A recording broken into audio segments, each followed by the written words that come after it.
run by Earl Campbell. And look, they give it right back to him, and there he goes. This is 365 Sports. And Campbell gives to Bo Jackson. Jackson's on his way. Goodbye. In your face. 365 Sports is presented by IdealMRI.com. High-quality MRIs for $497 or less. IdealMRI.com. Your health is important, so is your budget. Eric Crouch pumps once, is in trouble, eludes a tackle, gets out of the end zone. He's to the 5, he's to the 10, crashes to the 15, out across the 20, crashes to the 25, out across the 30, 35, 40. Look out, he could go. He's to the 40, he's to the 30, he's to the 20, he's to the 10, he's all the way. 365 Sports is also brought to you by Texas Farm Bureau Insurance, protecting Texans since 1952.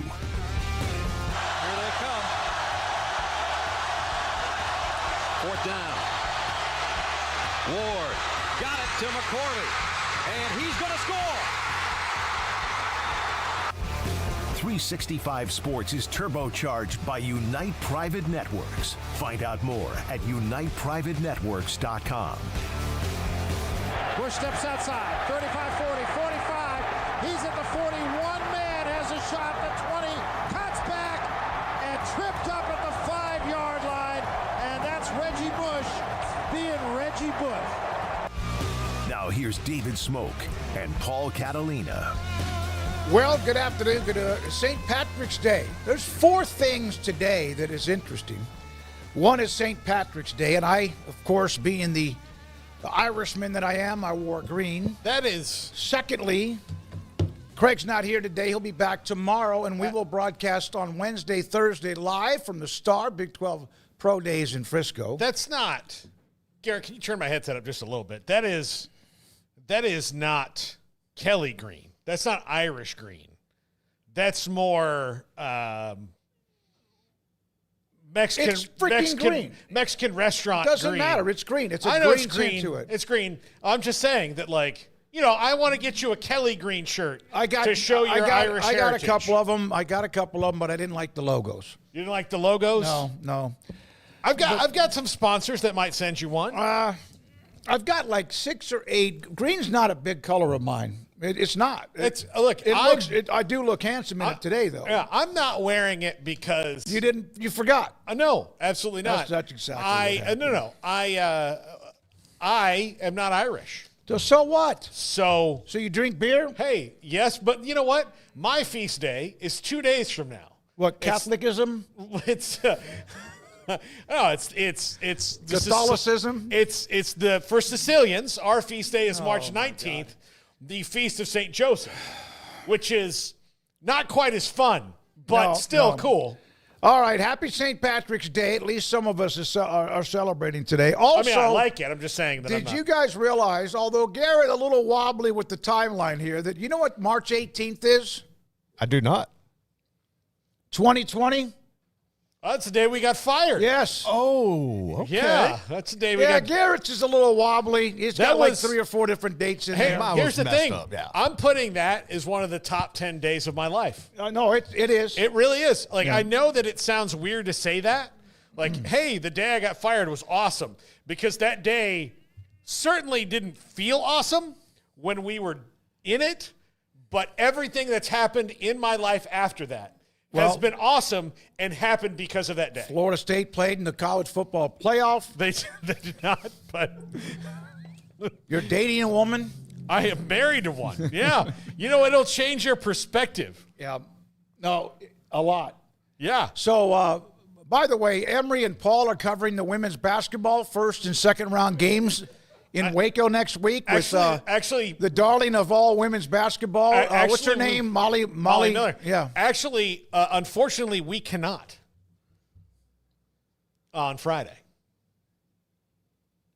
It's at 2:30.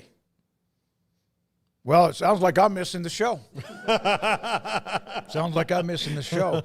Also, I mentioned Craig's off today. March Madness, the bracket has been released, and Paxton, Kim and I traded some texts back and forth. A lot of it was during the Players' Championship, which was decided this morning. Rory McIlroy won easily in a 3-hole aggregate because Spawn hit a ball in the water on 17. It's March Madness. Now, the bracket is set. There's a lot to get to here. Let's start with there are 68 teams in the NCAA bracket. There are, I don't know how many, 20-something or maybe 25 to 30 conference champions that get in. Automatic qualifiers. No matter if you're the Southland Conference or you're the Big Ten. Did you know that 20 of the whatever amount of at-large teams involved, 20 are from the Big Ten and the SEC. 20, just 2 non-Power 5 men's basketball conferences got multiple bids, the Mountain West and also the West Coast Conference. 20! It's like, okay, I'm going to say this, and then I'm not a rant guy, but I just get mad at people. But the NCAA men's basketball tournament is not spectacular. It is not one of the most favored of events. It doesn't get all the gambling and all the brackets because you have the 9th place team in a conference. Hell, I don't even like the fact that there's 8 teams in a conference. But when you get 14, nothing against the SEC. They had a phenomenal year. As their commissioner, who happened to make an appearance on Saturday evening during the SEC championship game, Comrade Sankey, Premier Sankey. But he happened to make an appearance. Okay, the SEC championship game was going on, but they got 14. I don't want the 14th place teams getting in the NCAA tournament unless they win the conference tournament. Especially if there's 16 teams in the league. Yes. Well, so only 2 didn't make it, LSU and South Carolina. Texas, you can convince me of those 2 deserved it, but OU, here's the thing. They have a reverse standard that they fell into here with Oklahoma. So in the SEC, just I think 2 years ago or 3 years ago, A&M did not get in. And they were one of the snubs. Everyone's like, well, man, Buzz Williams and the Aggies been playing great lately. But what happened in their non-conference part of the schedule? They were absolute total crap. They couldn't beat anybody. They looked disjointed. It looked like Buzz Williams was kind of going to have to find his way out of College Station and be like, I'm going to be at the Drake, like something like that where, just a better coach. It's always been my dream to be there, kind of a job. And then what happened? They rallied, they came back, and they had a great second half of the season, and A&M was mad because they closed strong and finished terribly. And the argument was, well, shouldn't you reward the way they're playing right now? Okay, they didn't. Oklahoma, 13-0 to start the year. Some really nice wins in there, too. However, by the committee's own admission, by putting 13 of their conference comrades in there with them, they're saying that this is the best league. And how you perform against the best league should also be indicative of how much you deserve the tournament. And in that league, when it started, and to now, they have been bad. Well, very bad. They have the same record against, and I know there's different criteria. It's not top 25 wins, and I know it's even sometimes not even quad wins because otherwise North Carolina would not be in, and that's another story. Texas and OU were 6-12 in the conference. Both teams were 20-13 and 19-15. OU a slightly better record. Against the top 25, Oklahoma and Texas were both 5-9 and 5-8. Against the USA top 25, they were 4-9 and 4-7. Oklahoma's non-conference schedule appears to be much stronger. Texas's was not good at all. Texas has, I think, a quad 2 loss too. I'm not arguing for either one of them. I'm just saying, 14.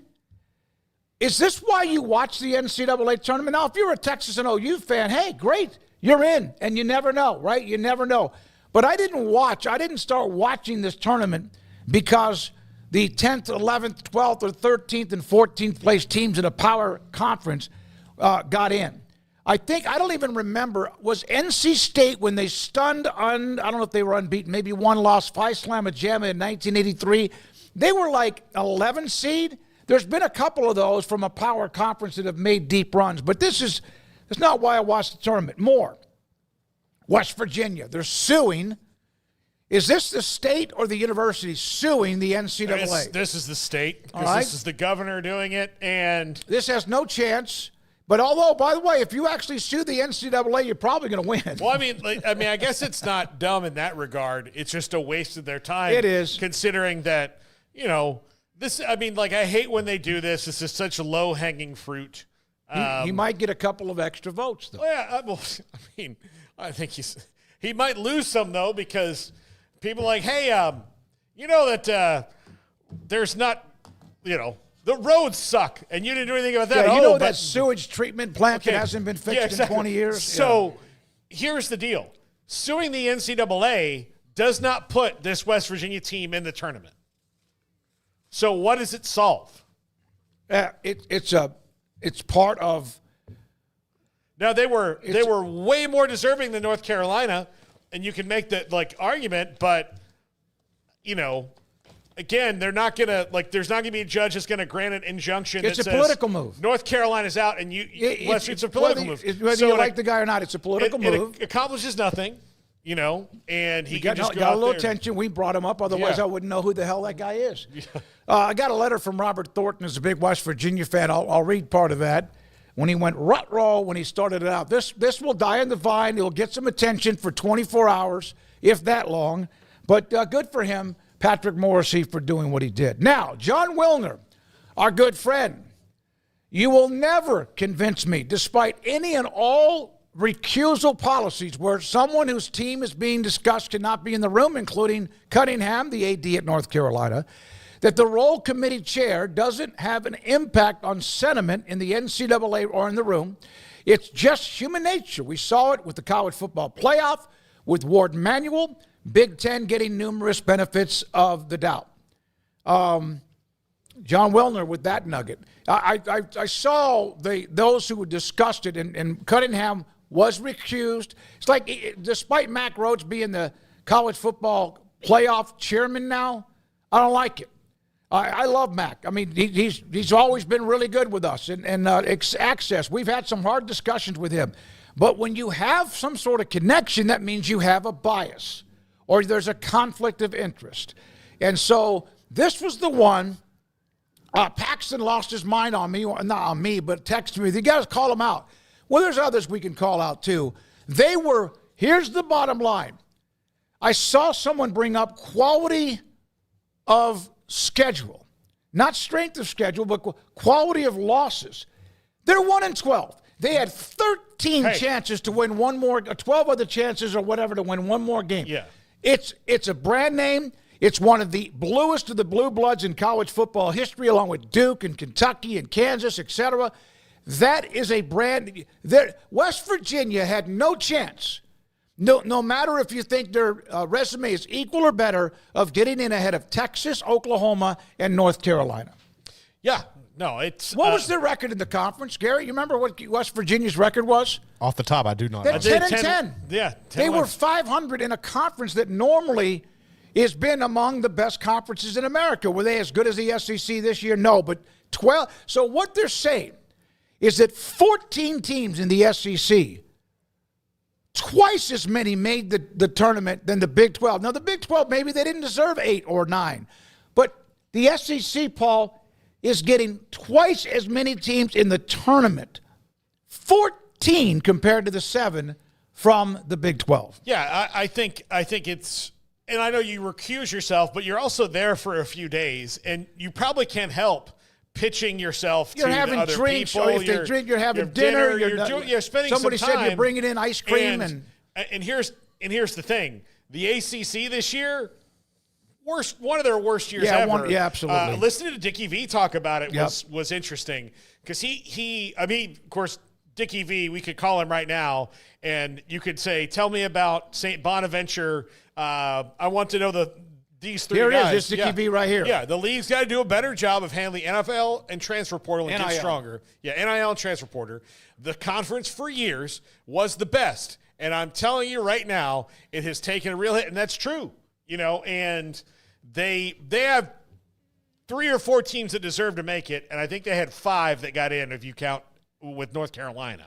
And, they just weren't – North Carolina didn't earn it. And they won 8 of the last 10.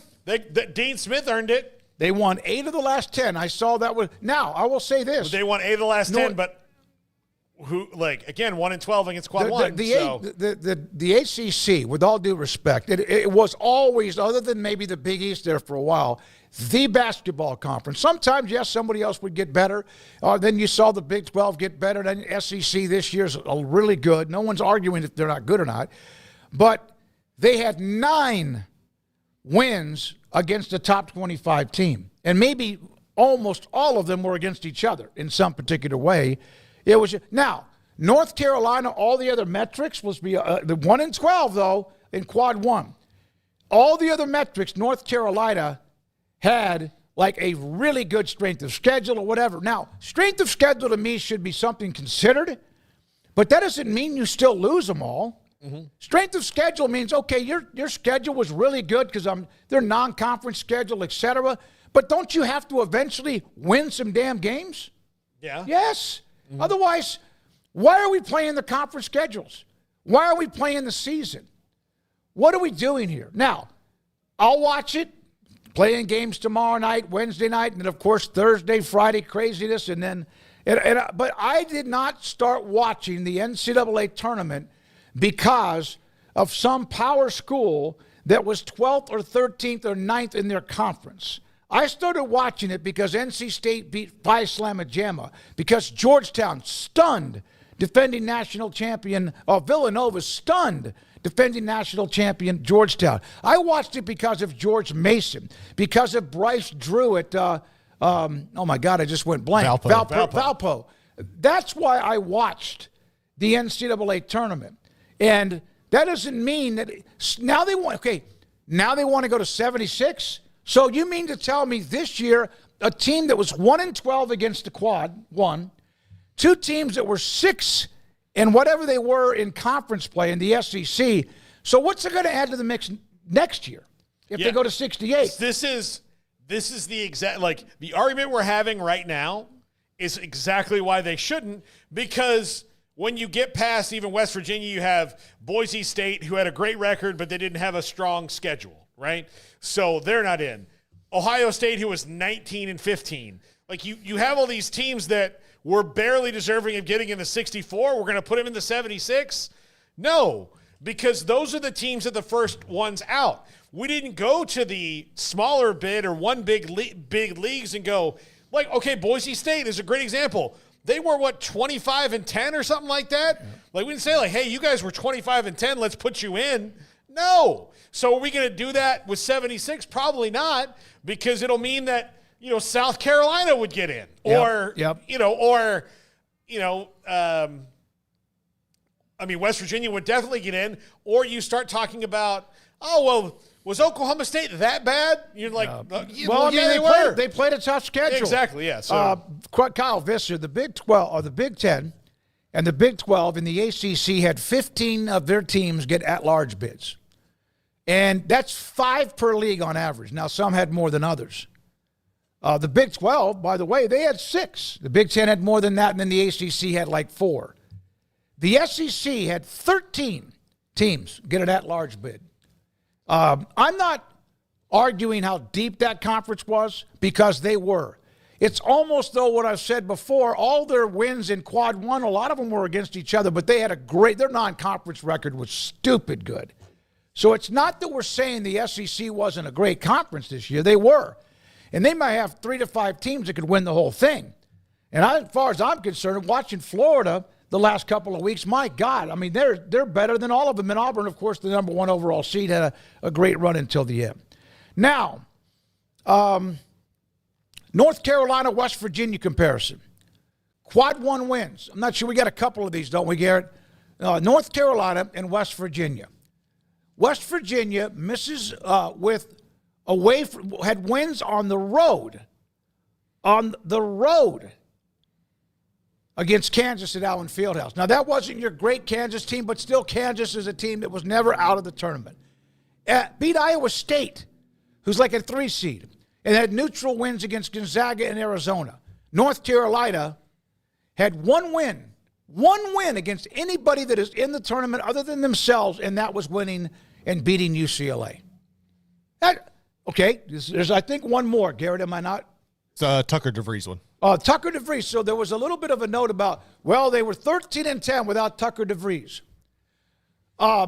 They were 13-10 without their best player, and he has not played since early. This isn't the Jordan Travis argument, and that's always going to go down in history. He had not played since early December, and they still found a way to go 10-10 before conference games had even begun. So that's not an excuse to keep him out. More than anything else, that's an excuse to put him in. Okay, let me throw this at you. Is Cooper Flagg going to play for Duke? Yeah, he will. Oh. Do you know that? No, Whoa. No, I don't know. Do you know it? You don't know it. Well, they just won the ACC championship without him. Yes. Okay. I'm not saying, but what I'm saying is he's injured, and the only thing that we have to go on is the word of Duke, who has no benefit at all, whether it's tournament seeding or anything, to telling anyone that Cooper Flagg is going to be out. Right. No. So here's the thing. We know Tucker DeVries is out. We've known he's out. We have no idea, except for the word of Duke, that's out. Hey, so you watch. You don't put Duke in your mouth. This is Duke. I mean, this I know. This is like the Holy I'm not Grail. comparing Duke to West Virginia. I'm talking about the injury argument. I know. What I'm saying is that we know, like, the Cooper Flagg thing doesn't matter, and the committee could have just said, look, with Cooper Flagg, Duke won the ACC. They're one of the best teams in the country. They proved it without him. We're not changing their thing whether he plays or not. Like, they could have just said that, but they didn't say that. They said Tucker DeVries' injury matters and Cooper Flagg's does not. Now, but we don't know. Like, that's the thing. And so all we have is Duke's word, and that's why it's a conflict of, like, they're using excuses. Yeah, I saw there was another team that had a player who may not play who's really good too. Well, hey, look, how effective is Jawan Roberts going to be for Houston? For Houston, yeah. They're also I hope he's good. Yeah. All right. But he didn't play in the Big 12 tournament, and they still won. Yeah. But so we'll get later on, Garrett, into the slipper, the glass. What do we call it? The glass slipper, and who might be the one that might wear that the longest in this tournament. Rick Pitino. Say whatever you want about Rick Pitino. Look at this record. Wherever he has been, first year or the year before, every single team under 500 except when the year before he took over St. John's. The first year as a head coach, every single year except that third year again with Kentucky, they were 500 or much better. This season, look where they are the second year under Pitino. He's done this now at 6 different programs. There's never been a question about Rick Pitino. Can he coach? He's a great coach, and I thought once St. John's hired him, I didn't know they might be a Final Four team, and we don't know that yet either. But he just magically, give him a year to kind of figure out who he has, build a roster together to be somewhat competitive, which he was. Every year, 500 or better. COVID year, 12-6. And the second year, they win 20-plus games. So, look, I mean, Louisville's where, the story of Rick Pitino changes. Right. Because there was the controversy and the strippers and his personal demons and all of that all kind of came to a head over about like 18 months. And, the controversy was also that, okay, he's paying these guys and all that. Well, now, I don't know about personal demons or whatever. I know he travels with a priest. Well, so if we're going to talk about strippers, all of us need to leave the show I know. right Yeah, now. exactly. Yeah. But, like, all of those things, like, that happened. I'm not saying that it made him less of a coach, but that's why the national opinion changed on Rick Pitino, is they were mad and thought he was a dirty coach. Okay, that's now in the past, because all the things, except for, like maybe paying a stripper to bang a guy, Like, that's still illegal. But he didn't do that. That was his assistant, and he just claimed to not know about it, so we'll have to take him at his word. But paying players and all that is now what you do. So you've got a guy who has NBA experience, because he does, knowing how to build a roster in a place that is super motivated to get back to be what they used to be in St. John's. So you've given a great basketball mind and a guy who knows how to recruit in that world anyway all the tools to do it. I'm not surprised. He's an elite coach. Now with NIL, nobody's going to handle it better than him. But I'm not so sure even this team at 26-4 has been really all that much built with NIL. He even said there's a couple of players that aren't even getting much. Well, and look, part of it is you want to give him another just go play for Rick Pitino, right? Absolutely. But he was able to. Now, he can say it's not so much built with NIL, but they've got 3 guys that they would not have had otherwise in past years because St. John's had fallen so far from where they used to be back in the day. Now, especially the culture of basketball in New York City, that is a destination job, a destination place to be right now as long as Rick Pitino's there. And it is now, for when Rick Pitino retires, a place where if their alumni keep it up, other coaches are going to want to go because they know that the fan support's going to be there, the support's going to be there, and you're in New York freaking City, which is the mecca of basketball. Rick Pitino's restored St. John's to the place that they want to be and maybe their rightful place on the, basketball hierarchy. Yeah, so that's a tremendous that's not like every other time. That is every time. Even Iona, where he had to kind of get his career back a little bit after Louisville. Garrett Ross, I guess at times when I'm on my timeline, whether it's right when I get up after a little while, but this was, we saw all the wind and the dust storms and all the stuff that was going on late in the week. At one point in Waco, I think wind got up to like 42 or something like that miles an hour. It was bad. We have some Oklahoma State fans in this show. The people who watch us, view us, get in the chat, wet blanket, among others. Here is video of Stillwater, Oklahoma, one of the towns in Stillwater, just basically not everything leveled, but they had fires and they had unbelievable wind. And they aren't the only one. It was in Arkansas and Missouri and et cetera, everywhere. Thinking about everybody that was hammered by the high winds. I'm telling you right now, where I live, which is just off the dam in Waco, there were times when I went to open up my door to go to the back patio where I couldn't open it up. The winds were what would you call that? The suction was so high at that time. But thinking about those who had their houses and businesses destroyed by the winds that we saw sometime early over the weekend. There's some houses just sitting right there, but you could see the destruction. Yeah, this weekend I was driving down Valley Mills, and there are 2 car washes about a quarter mile apart from each other, and Amanda and I were like, "What is there an accident up here? Like all these people don't appear to be getting out of this lane." No, there was a small break in between the 2 of them because the people turned in. They were just getting their car washed from all the dust. Oh yeah, well, yeah, I did too. I took Amanda's car this morning, and then the weekend happened where there was still, some dust and stuff like that. But that was sweet of you. That was very, very nice of you. I mean, she's gonna get mad for saying this. You know, one of the biggest arguments we've ever had. The kitchen. What? The kitchen. Keeping the kitchen clean. Yeah. No. She does not like. She's claustrophobic, and the car wash freaks her out a little bit. And so I was like, "Look," she's like, "Would you take my car?" I'm like, "Man, can you just take it? Like, I'm so busy today." And I was like, "No one's ever died in a car wash." I should not have said that. Did she find a story? No, but she was like, "Well, that's a horrible way to win this argument." And I was like, "No, it's not. It's true. To me, yeah. if I'm the judge, I rule in your favor." Yeah, and I said hey, no one has ever if they have don't tell me a heart attack.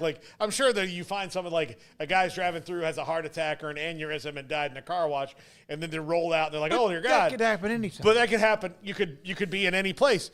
But I was like, nobody has died because the car wash is collapsed in on them. It just never happened.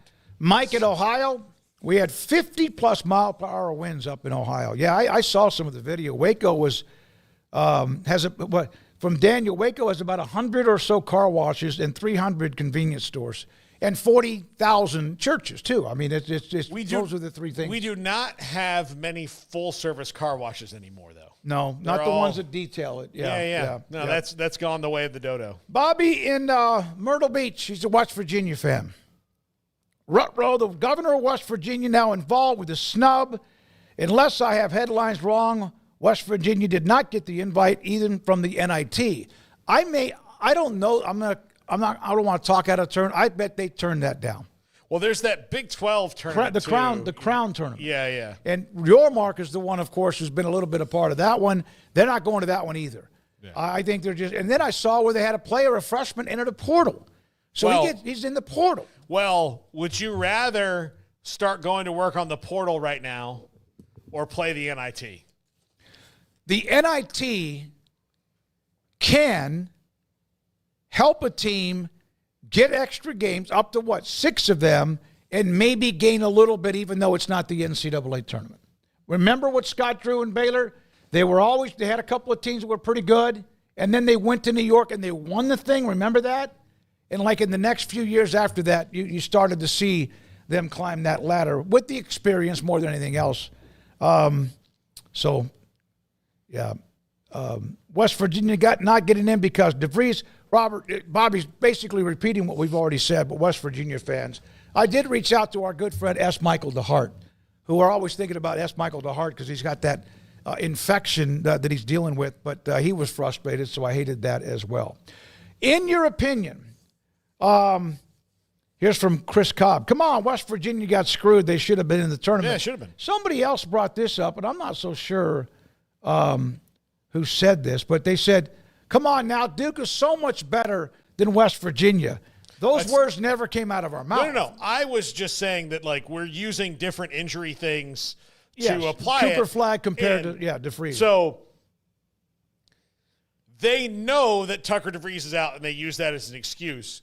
Now, you could have made a reason to drop Duke down a seed line. Say they lose to Louisville in the championship game. Say they lose without Cooper Flag. There's the argument to be made that you're like, oh, well, they don't have Cooper Flag, so when they play the best other team in their league, they're vulnerable. Now, that didn't happen. Duke didn't miss a beat, and they just kept draining shots like nobody's business. So you could have made that argument. But my point is that all Duke has to say is he's going to play. We don't have evidence that he is or he's not, and because there is no incentive for them to be honest about that, because there's no rule that you have to report injuries right now. So there's no incentive for Duke to say Cooper Flag is injured. There's no incentive for Cooper Flag, who after this is over is going to be the first pick in the NBA draft, to say he's injured. There's no incentive for it. So why? And there's no punishment for them lying. So if they say, oh, yeah, he's going to be available, they go through the whole thing, and he's not there. And they may have actually been told by team doctors or medical people that he could play. That doesn't mean he's going to play in the first game. Is he there for the entire tournament? I hope he is. I hope he does play. He's fun to watch. He's a phenomenal player. All we have is Duke, who has no impetus not to lie. Word. I don't think that's fair. Why? No, what you're saying is true. It's like the Cam Rising situation. Yeah. Utah kept putting off Cam Rising, and then finally he had to say it, oh, yeah, he's not going to play. Did you guys not realize who Duke University is? I know they're Duke. My point is. I mean, my God, these are pristine. I get it. They're Duke. And they're maybe even higher on the Holy Grail than Notre Dame at times. No. But they are Duke, and that's I'm not saying they shouldn't have been. That's all you need to say. That's it. They are Duke. Period. They're Duke. They're Duke. Period. But there are arguments to be made about other one seeds that teams are all healthy, and committees have used that this guy is injured excuse. And then now, if you don't have Jordan Travis, FSU couldn't have said he was fine. We all saw his damn leg. It was going that way. It wasn't right, but we don't know. Should have lied better. They could. It was on video. But if they had called up Mike Norvell and they said, "Hey, that ankle injury looked pretty bad," and and told him, like, this is hinging on you getting on the playoff, why would Mike Norvell have been like, oh, no, he's definitely out? Like, no, these doctors do amazing things. He's going to play. You just watch. It's only a month. Like, there's, again, we're taking people at their word who don't always tell the truth. As a matter of fact, most often they lie. We will have John Gallagher, who's the head coach at Manhattan. He will join us in about 5 to 10 minutes. We've had him on ever since the 2021 NCAA tournament. Love the guy. He's going to come on and give us a bunch of different knowledge of what he thinks about some of the better, maybe Cinderellas and or the matchups. Dennis Dodd retired last week, announced his retirement, worked the Big 12 tournament in Kansas City. He'll join us at 4. We will look at the Louisville football schedule today. Ralph Russo, theathletic.com, and Kevin Flaherty from the Kansas City Sports Network on his thoughts of men's basketball, Paul's top 5. And then a little bit after 5, if we stay on time, Garrett Ross is back from his long and winding road to go visit the upper Northeast for his daughter to go watch or go look at the campus and visit her school. She's going to be in college. And he stopped at like 5 to 7 or so of the great stadiums across the land. We'll have pictures in his story a little bit after 5. Craig is back with us tomorrow. And then Wednesday, Thursday, we broadcast from the Cowboys headquarters at the Star in Frisco. If you don't, please hit the like and subscribe button. If you haven't already, if you don't mind, please do. We appreciate those of you in the chat that keep reminding. Now, before we go to John Gallagher, put up the East. No. Put up the South region, if you don't mind, Garrett, for this reason. Alabama State, St. Francis advanced. The winner plays Auburn, right? Louisville, Creighton. Creighton, I think, might be underseeded at 9. And I think the 9 beats the 8 more often than not, which for Baylor, that would be good news against Mississippi State. Louisville. Where is Louisville? In Kentucky. Where's the second round in that region? Where's that region? Lexington, right? Lexington, Kentucky, and Louisville's like not far away from there. Well, I mean, look, it will be like the city of Lexington will hate it. They're the number 1 seed. I know. They're the number 1 seed in the entire tournament. And yet their second round game, if they get there, is going to be in Louisville's backyard. Yeah. I've always been kind of intrigued by that. Now, if you want to know a place that'll, when those Cardinals fans, if they roll in there, they will not get treated great. No, they won't. I went to Lexington to cover an NCAA women's tournament, and it was so much fun. The history, Rupp Arena is everything you could imagine. I would just love to see them like walk up to the concession stand and be like, "Yeah, I'll have a large Coke," and they're like, "Yeah, sure. Here you go." Yeah. Sorry, that's all you guys in line get the same deal. A little bit later on, Emory, because he's back after the longest hangover out ever. A week from a hangover. A week. He claims to have had COVID. I don't think it was. I think it was. I'm going to believe that he had COVID, but I'm worried that it might have been something else. Was there anything that he could have contracted besides COVID? Oh, yeah, plenty of things. Okay, yeah. Plenty of things. Knowing him. Yeah. Speaking of stripper bars. Okay, now, later today, please, someone in this room, and Andrew, by the way, is here, did a great job, Garrett, while you were gone. Proud of him. You should be. There's a quote from Tommy Lloyd about Houston basketball and what makes them so special. It's a great quote. We'll put that up a little bit later in the show. This is 365 Sports. Dr. Kent Petty, PettyClinicLoT.com. Help you become the high-performance man that you want to be, need to be, and used to be. As you get older, maybe mid-30s, upper 30s, into the 40s, 1 out of every 3 men have symptomatic issues of low testosterone. Your energy's not the same. You're lethargic. You're dealing with ED. Oh my God, right? And then you're not even sleeping as well. Something's off, and it might be your low testosterone. If it is, or you have any of those symptoms, please contact Dr. Kent Petty at PettyClinicLoT.com. He can get you into an appointment to get your blood work. You give your blood, you get the results. Dr. Petty will get the results, and he then, if your testosterone is too low, can put you in a program to increase it so you can become the high-performance man you want to be, need to be, used to be. Dr. Kent Petty at pettycliniclowt.com. Truck Month at Allen Samuels in Waco. Right now, drive home a 2025 Ram 1500 Laramie Crew Cab or Ram Lone Star Crew Cab, both with massive $15,000 off MSRP. Looking for unbeatable value? Drive home a Ram 1500 Tradesman Quad Cab starting at just $35,995 or upgrade to a Tradesman Crew Cab for only $37,995. These deals won't last long. Hurry to Allen Samuels today. Come by. Let's be friends.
Hundreds of things that can affect our sleep, but what's affecting yours? Sleep Doctor's Home Sleep Test brings the precision of a sleep lab into the comfort of home to help you get answers and unlock a lifetime of great sleep. Start now at sleepdoctor.com/TV. I'll never get used to this. I'll never get used to this. It's just how I wanna live. I'll never get used to this. I'll never get used.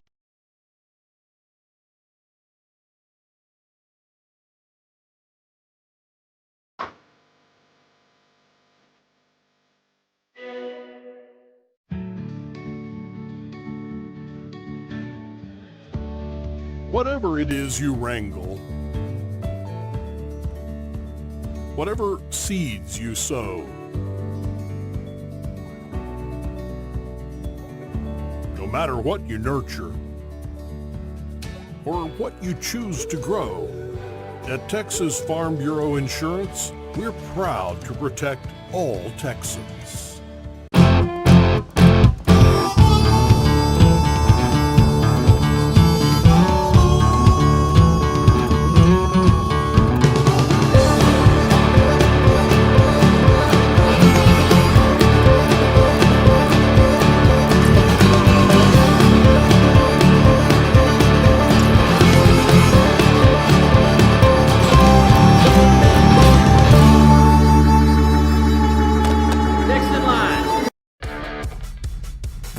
Is 365 Sports. The 3 o'clock hour is sponsored by Waco Custom Marketplace. Meats, sweets, Texas treats, and a cut above the rest. 425 Lake Air Drive, Waco.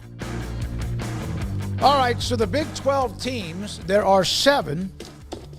And obviously there's been a lot of argument about West Virginia should have been maybe 8. But Houston will play Southern Illinois Edwardsville in their opening game, number 1 seed Houston. BYU and number 11 seed VCU, Virginia Commonwealth. KU and Arkansas, 7 against a 10. Texas Tech a 3, UNC Wilmington's a 14.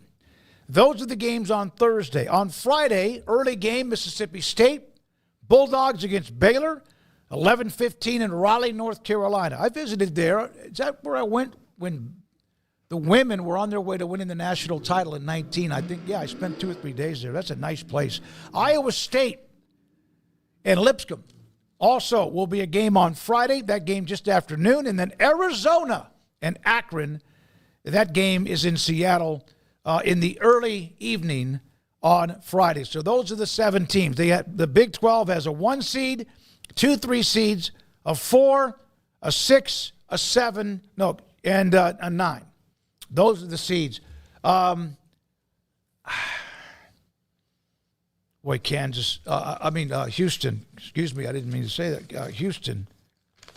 They bludgeoned BYU on Friday. That was a game right after we ended the show. They absolutely just and I thought that game was going to be competitive, and they killed them. They absolutely. No, I thought it was killed I thought it was going to be tough. It was so strange to see them get blown out like that. But I do think they ran out a little bit of gas. And Houston, they're just so good. You know, the other night against Arizona, they didn't really play their. I mean, that was not like one in the museum of Kelvin Sampson wins, but it was still a really good game. And like, they're going to be a tough out for anybody. Mm-hmm. And it's just because they play so hard and they don't do dumb things. And Kelvin Sampson is really, really good about taking guys out that are ice cold. And then they're also really good as a team of recognizing who's on a heater. Right? The players really recognize that. And sometimes that's hard to do in basketball because, you know, everybody wants to take those shots. But Houston, very unselfish team, and they're a team that loves to shoot. And, you know, hey, but they play D, they do everything. And they did all that without Juwan Roberts, who is just a problem for everybody because he's big and he's left-handed. Yeah, he's smooth, and he's not. I don't know if you consider him, but he might be the straw that stirs that drink. Although they have many of them. And we'll see how effective he can be in the tournament and how much he plays. I doubt, like, if you had to tell me that, you know, against the 16 seeds that Cooper Flagg and Juwan Roberts play when they don't have to, no, and they may not have to play against the 8 or 9 winner either. I mean, those teams are just so good, but. You know, that's why those teams are so deep and good. But I think he'll be back. I think that you'll have to, like, you know, lock him in a closet to keep him off the floor eventually. All right, so here's what Tommy Lloyd of Arizona said about Houston when he was asked after the game in the championship game on Saturday. Coach, what makes Houston such a tough team? I mean, come on. That's almost like a high-level, hypothetical question. Obviously, they play with great effort. They have a great coach. They're relentless, and offensively, they got a plan. Obviously, he saw some matchups, Kelvin Sampson. He wanted the target in the second half, and he did. And it's disappointing for me that we have good players too, and our guys shouldn't be able to be targeted like that.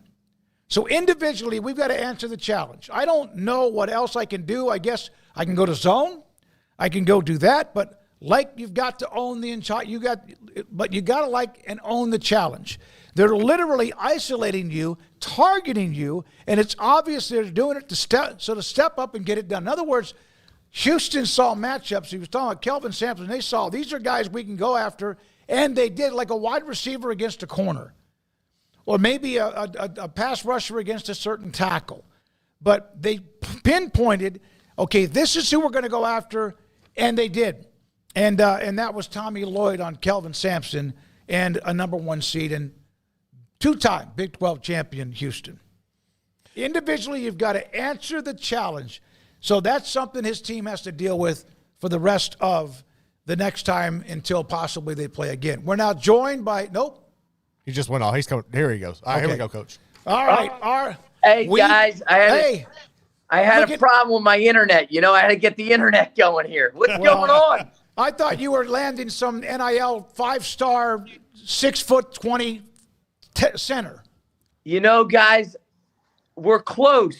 I told you when I took over, we would get some players. We're a +10 improvement, and we play this Sunday against the Texas team. So we are fired up. Yep. I saw you went from last year, which was the first year, to what you've done, and had above 500, and you're still playing coming up this weekend. All right. So what would you say? Paul Catalina is here with me, David Smoak, and that's our great friend, by the way, Coach Gallagher at Manhattan. What was your thought about when it came down to at-large teams? North Carolina, West Virginia, Texas, and even others, about Obviously, West Virginia was left out. So the problem is in past that if you're hurt, they have to base it off of that. I mean, the argument about Carolina being 1-12, I understand it. But it's a hard argument because it goes back to the Kenyon Martin days at Cincinnati. I mean, that's how far back these injured. I wouldn't want to be on that committee. And then I'm just telling you guys, this is an NCAA tournament that anybody can win. So if you're in the position that they are in, do you take a Carolina team that's 1-12, or do you take a West Virginia team that best player is not going to play? But it's a hard one. But they did win 13 of 23 with him gone, with DeFreeze gone. And then don't you have to win games instead of 1-12? Don't you eventually need to win games? That's where you're right. And I feel the argument, like Porter, I was living and dying by every Oklahoma game. Oh, yeah. And the issue is Porter had if he didn't have the Louisville win, the Arizona win, and the Michigan win, I was going to be worried. So, I mean, look, the SEC this year, from a basketball standpoint, is just absolutely incredible. So, St. John's, I mean, very well could have been a 1 seed based on what they've done. I mean, that you just kind of run up against this year with Florida and Auburn and Duke and Houston. But you're in Manhattan. What that program means to the city is meant to the city. What basketball means to that city. How huge of a deal is this for them to be back where they used to be? The city is electrified. Basketball's just electric in this town. I give Coach Pitino an unbelievable amount of credit. Look, they're going to win a national title here in the next 2-3 years. Their NIL will be number 1 in the country. They're going to get players. I give him a ton of credit. I mean, what a swan! If this is his last job, what a swan song. So I give him a ton of credit. They're not going away. They are not going away. And look, the Garden's electric. I just give him so much credit. Can he be intimidating? Are there many coaches in college basketball? Obviously John Thompson was intimidating. First of all, he was almost a 7-foot man. But I don't know about Majerus. Or are there coaches that can be intimidating? Yeah, I think there's always that. But they don't have a gun. I mean, like, we're talking basketball. Intimidating is walking into a bar with one guy and they got 10. That's intimidating. Yeah. Okay. So I don't think intimidating is the right word. I think they just are so physical that they wear you down. Did you ever play somebody and you're like, I just want the game to end? What I try to tell my team is we have to be the team that we want the game to be 60 minutes where they tell us no mas, no more. That's what Coach Pitino does to you physically and mentally. Watching his teams, they just wear you down. What are your feelings about Houston and the way that they've navigated through the year? I told my son this morning. He asked me, give me your top 2 picks. I said Florida and Houston. Houston to me, they do that to you, and the transfer from Oklahoma is the best player I thought he was the best player in the Big 12. And I just think Coach Sampson, I think he's due for a good run. I really do. Auburn lost 3 of their last 4. They are talk about a team like Houston's. They're relentless. It's like you never get a breath. Alabama's the same way. Long, angular, athletic, and they put up a lot of points. But you mentioned Florida. And I know Paul didn't want to hear this as an FSU grad, but my God, they look really good. And they blew some people away. And they also have inside John size. They have bulk in size. What makes them so dangerous? Florida? Yeah. Their offensive scheme. It's the best I've seen. He's an elite. I watched it this morning because I was just trying to figure out. So what they do to you is they're the best high major team I've seen in 15, 20 years at back cutting you. Offensive scheme-wise, they're elite. Elite. I mean, that coach is going to – the associate head coach that runs their offense is going to get the Columbia job here, it looks like, in the next 48 to 72 hours. The scheme's unbelievable. High-level scheme. High level. They run what I call misdirection to layups. So they're going to run you to over, and they're going to come at you, and you think you're coming off a handoff, and then they're just going to back cut you. So they run tons of misdirection for layups. If you're a high major team and you can get layups at the rim where no one's guarding you in your half court offense, the head of Lipscomb, Lenny Acuff, used to give me a great line. He said, Coach, if you can get dunks in your half-court offense, you're running great stuff. Florida gets dunks in their half-court offense. Coach Gallagher with us, Manhattan, 17-13 this year, and he joins us. He joined us back in 21. They were the first-round matchup, eventual national champion in Baylor. Should a conference, I understand earning their way, but 12 or 14 of 16 teams in one conference get in the tournament, 20 at-large berths from the Big Ten and the SEC. Are we getting away from places like Manhattan, George Mason, others that are what to me makes the tournament not able to get in the tournament unless they win the conference tournament? We're one bid league now. Everyone's going to, Iona and Manhattan, I think it was, or we had, the MAC had 2 teams at one time. Atlantic 10 used to get 5. Those days are really gone. And look, you got to give the high major, you got to give the SEC some credit. You got to give Greg Sankey some credit because it was an all-football conference. And he basically said, let's go be great at basketball. Got to give him credit. He didn't care to go get the best coaches. Well, they invested in it. So you got to tip your hat to them. Bruce Pearl, Nate Oates, Chris Beard, on and on and on. Plus then you add OU and Texas. Of course, Texas was rocky, and so was OU with Porter Moser. But, yeah, I mean, they did. They went out and just landed a bunch of dudes. And then if somebody that's your rival or somebody you have to beat gets a dude like in football, you got to go get a dude yourself. That's what they did. Look at the pros in the conference. I mean, it's a high-level conference. You got to be really ready every night. I mean, look, Oklahoma had 3 quad 1 wins in their last 2 weeks. 3 quad 1 wins.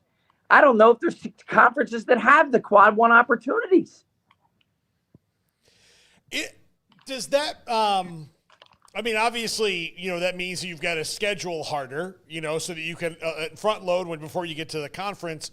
So how hard does that make it on the haves and have-nots when you have – I mean, part of the problem is they have 3 quad 1 wins because there's 16 teams in the conference. So you should have at least 5 that are quad 1, right? When you have 16 teams in your league. I can't agree with you more, but the issue is when you wake up and Pat Kelsey goes 18-2 in his last 20, and he doesn't have any quad 1 opportunities at Louisville. So at the end of the day, your leagues have to reinvent themselves. The ACC is going to have to figure it out. There was a time where the ACC was getting 8 or 9. Was the Big East at any time better than the SEC is right now, although not – well, they had a lot of teams. Absolutely. Remember when the Big East was really I mean, they had tons of teams, and Syracuse was in it. Ben Howland was at Pitt. I mean, they were great.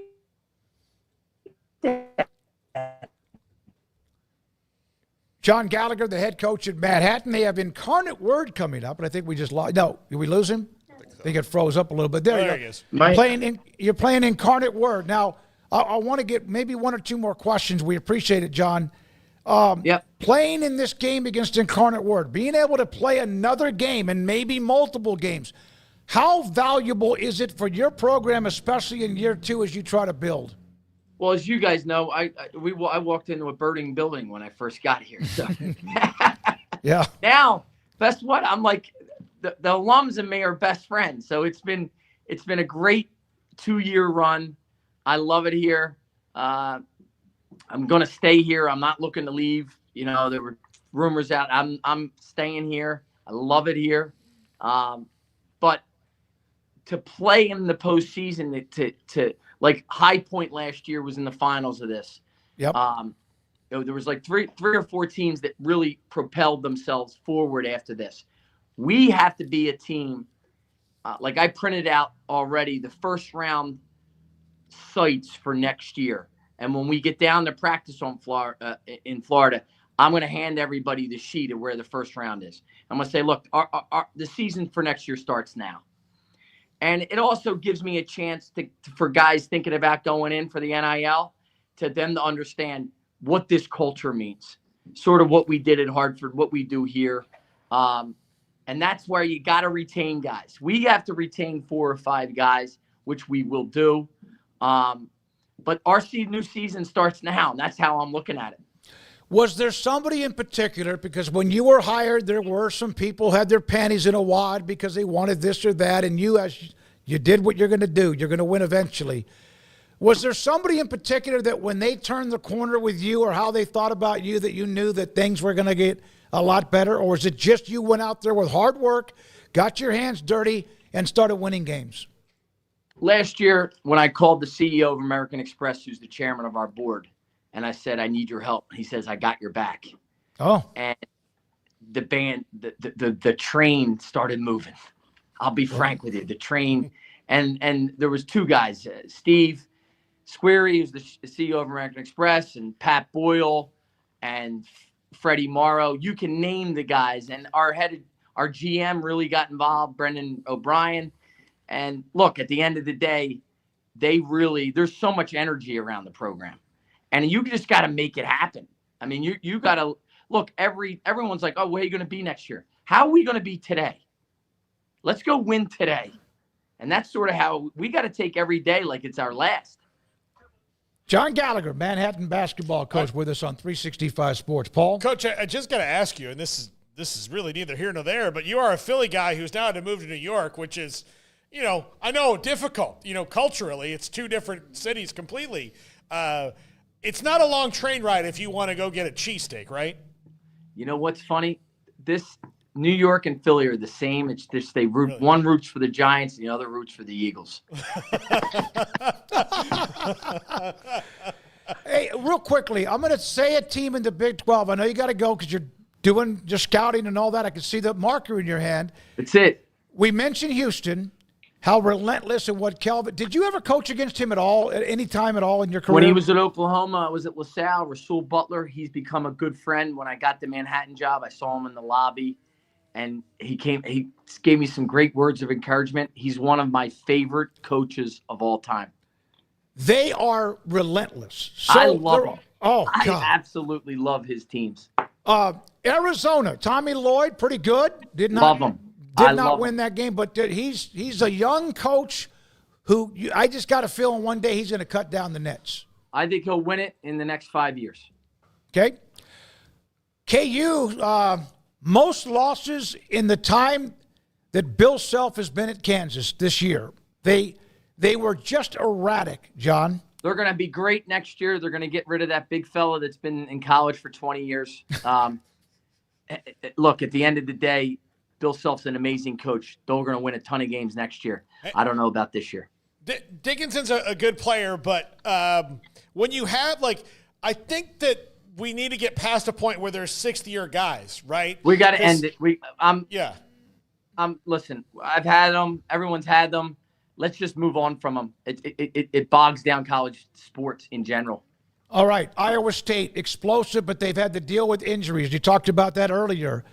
With what they have with TJ Olsenberger. Your thoughts about them? Love TJ, best defensive coach, young defensive coach out there. They will early exit because they're scoring droughts. Baylor has been up and down at times, but they just can't shoot it well, and they have no size inside. Sweet 16 run. They're going to be a surprise team here. He can coach in March. Oh, that would mean they beat Duke. Well, that means they're going to have to start making some shots, too. They're going to catch on fire here. BYU, they had a great run to the end. Got blown out by Houston on Friday, but man, has Kevin Young done a great job with the Cougars. My old assistants, the assistant there, John Lenahan, they will make a deep run. Last team, and my goodness, you talk about relentless. Grant McCaslin was on Scott Drew's staff. Whew. North Texas, and now at Tech. I love this team. Final Four team, baby. Let's go.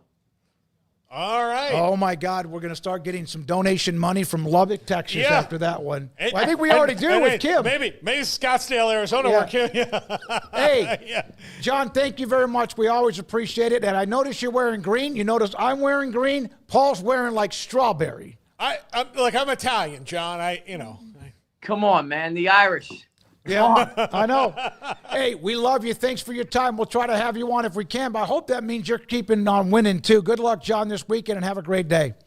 Cilantro, guys. Thank you. That's John Gallagher, Manhattan. Appreciate his time. Garrett, a break here? Or Dennis Dodd ready? Let's take a break. We'll come back, hopefully, with CBS Sports. Dennis Dodd retiring.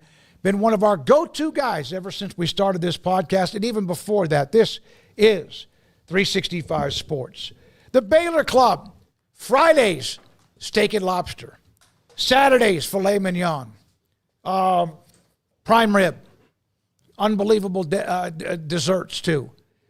The Baylor Club inside McLean Stadium off I-35 and the Brazos River in Waco, where you can get fine dining and also business meetings, lunch symposiums, guest speakers, banquets. We have every year we do the Academic All-Stars team, honoring 20 student athletes from around the area, elite student athletes, academically and athletically. We host our banquet inside the Baylor Club, and they are fantastic with the staff that sets up the banquet and hosts it for us as well. The Baylor Club inside McLean Stadium. Tell them you're a 365 Sports member, viewer, or you listen to us, and you can get some discounts along the way. Ask for General Manager Mike Mosel at the Baylor Club. Let Camille Johnson Realtors guide you seamlessly through the process of buying your dream home or selling your current one. Commercial, farm and ranch, or residential, Camille Johnson Realtors can smoothly and successfully lead you through any transaction. With a team of 28 experienced agents who are excited about serving you, Camille Johnson Realtors services the entire greater Waco area. If you're in the market to buy or sell, contact Camille Johnson Realtors, 104 Midway Center in Woodway, or find them online at www.camillejohnson.com. Camille Johnson Realtors, elegant, charming, warm. Welcome home.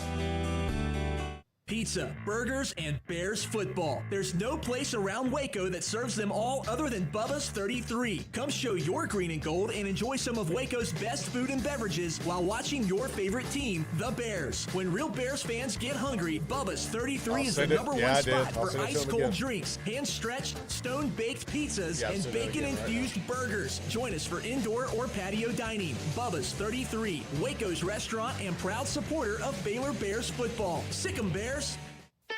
Don Humidor, your home with a 48-foot walk-in humidor with the elite cigar brands from around the world, including the #1 cigar of the year, Aging Room Cuatro Nicaragua. Plus, they have the great brands like Macanudo and Artur Fuente, Rocky Patel, Aston, and so much more. CBD, great for sore muscles, aches and pains, sleep, Vita Dreams, and anxiety, mild depression, general health and wellness. Their staff very knowledgeable on the subject. Don Humidor in the Townwest Shopping Center off Valley Mills in Waco. I just said it again. Ready to take your business to the next level? Carrion Solutions has got you covered. We deliver world-class IT consulting, including Quest On Demand and Migration Manager, M365 and Exchange migrations, Active Directory assessments, security hardening, and Windows Server upgrades. Our experts specialize in consulting, monitoring, support, and managed IT services. We promise vision, professionalism, and unbeatable value. Satisfaction guaranteed. If you're not happy, we make it right. Remember the name Carrion Solutions. For more info, email sales@carrionsolutions.com or visit carrionsolutions.com. That's CARRION solutions.com. Carrion Solutions IT success guaranteed.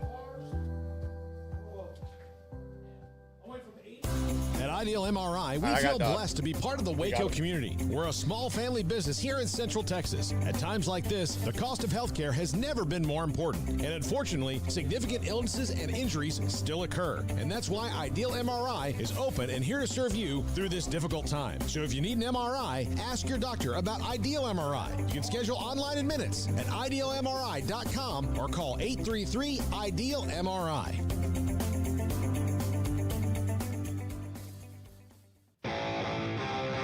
Walked away from his computer. This is 365 Sports. Text us at 254-339-1122. The text line is sponsored by Riverbend's Liquor and Wine, with the most extensive variety of craft beer in Waco. A hidden gem on Lakeshore Drive and 19th Street. I love what I saw up in Kansas City as the Big 12, other writers, media, the conference honored this man right here. As Brett McMurphy called him, the Yul Brynner of sports media. Dennis Dodd, CBS Sports. That's the Pharaoh. I mean, like, that's what you could be, the Pharaoh. Oh. So, yeah. What was it like wrapping up all that weekend, Dennis? You know what? I'll take 1% of Yul Brynner's estate right now. That'd be good. It was great. It was shocking. There are 200, I guess, messages on Facebook I still have to read. I was getting texts from coaches. People, they're believe it or not, random people on the street at the Big 12 tournament and in the stands were wishing me well in retirement. That was pretty cool. So I never expected that. It was a little bit overwhelming, especially since I was still working. I still got a few days to go. Yep, you do. It's great to see your face, and also thanks for your time, Paul. So, Dennis, what was it about now that just felt right? Time to hang it up and I guess write less. I mean, I don't think writers ever stop writing. I mean, you're still going to write. You can't stop doing that. But writing every day and working the beat. It was just time. Congruently, the day I announced my retirement is also the day that John Feinstein passed away, the fine writer from the Washington Post. We're the same age.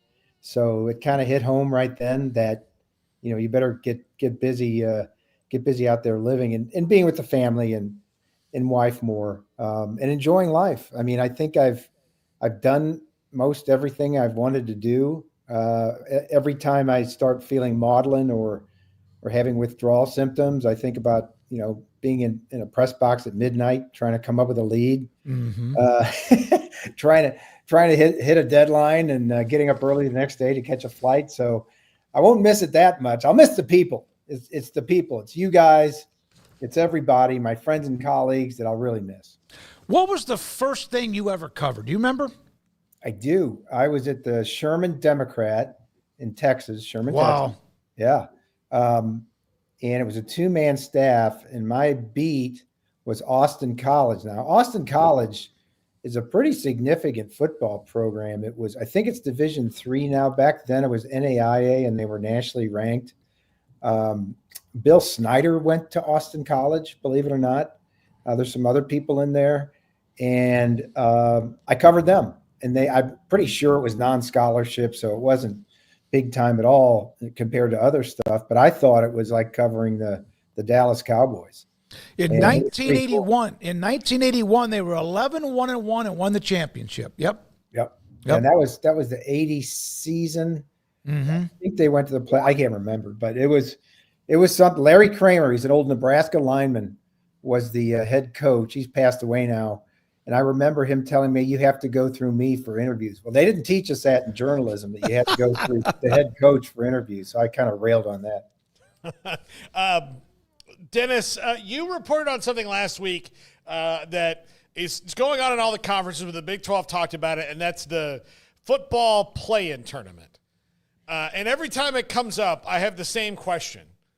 Do the people coming up with an idea realize that the fans never asked for that? Oh, yeah. No, absolutely. And what you're referring to is, automatic qualifiers for the college football playoff. But to get there, a lot of these commissioners are modeling play-in games. So let's say there are 4 in the Big Ten. On Championship Saturday, where we were used to just the championship games, there would then be four Big Ten games to get in. The winners get in. And that's the whole idea, is to create content, go back to the rights holders and demand more money from them, and try to keep this under control. I have a story coming out tomorrow on how undervalued college football is. And part of it is because each little fiefdom, these conferences control their own media rights. They want to, they want to negotiate separately, where every model has shown if there was a single entity like the NFL, this thing would probably produce $4 to $5 billion more to be shared by schools. And Greg Sankey and Tony Petitti, the SEC and Big Ten commissioners, probably wouldn't be the head of that. And that's why they're against it. So in the Big 12, that looks like, and again, it's not for sure, it's just being modeled right now, that would probably look like 2 games, 1 versus 4. Think of the standings: 1 versus 4, 2 versus 3, and the 2 winners go as automatic qualifiers. In that scenario, which I pointed out in the story, there wouldn't be really a conference champion. You'd maybe have a regular season conference champion. Dennis, change is going to happen in anything in life.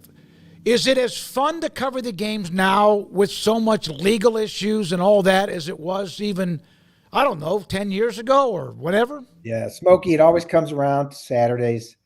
I don't care if Shedeur Sanders is driving a Maybach or has a gold watch. It's still about the games.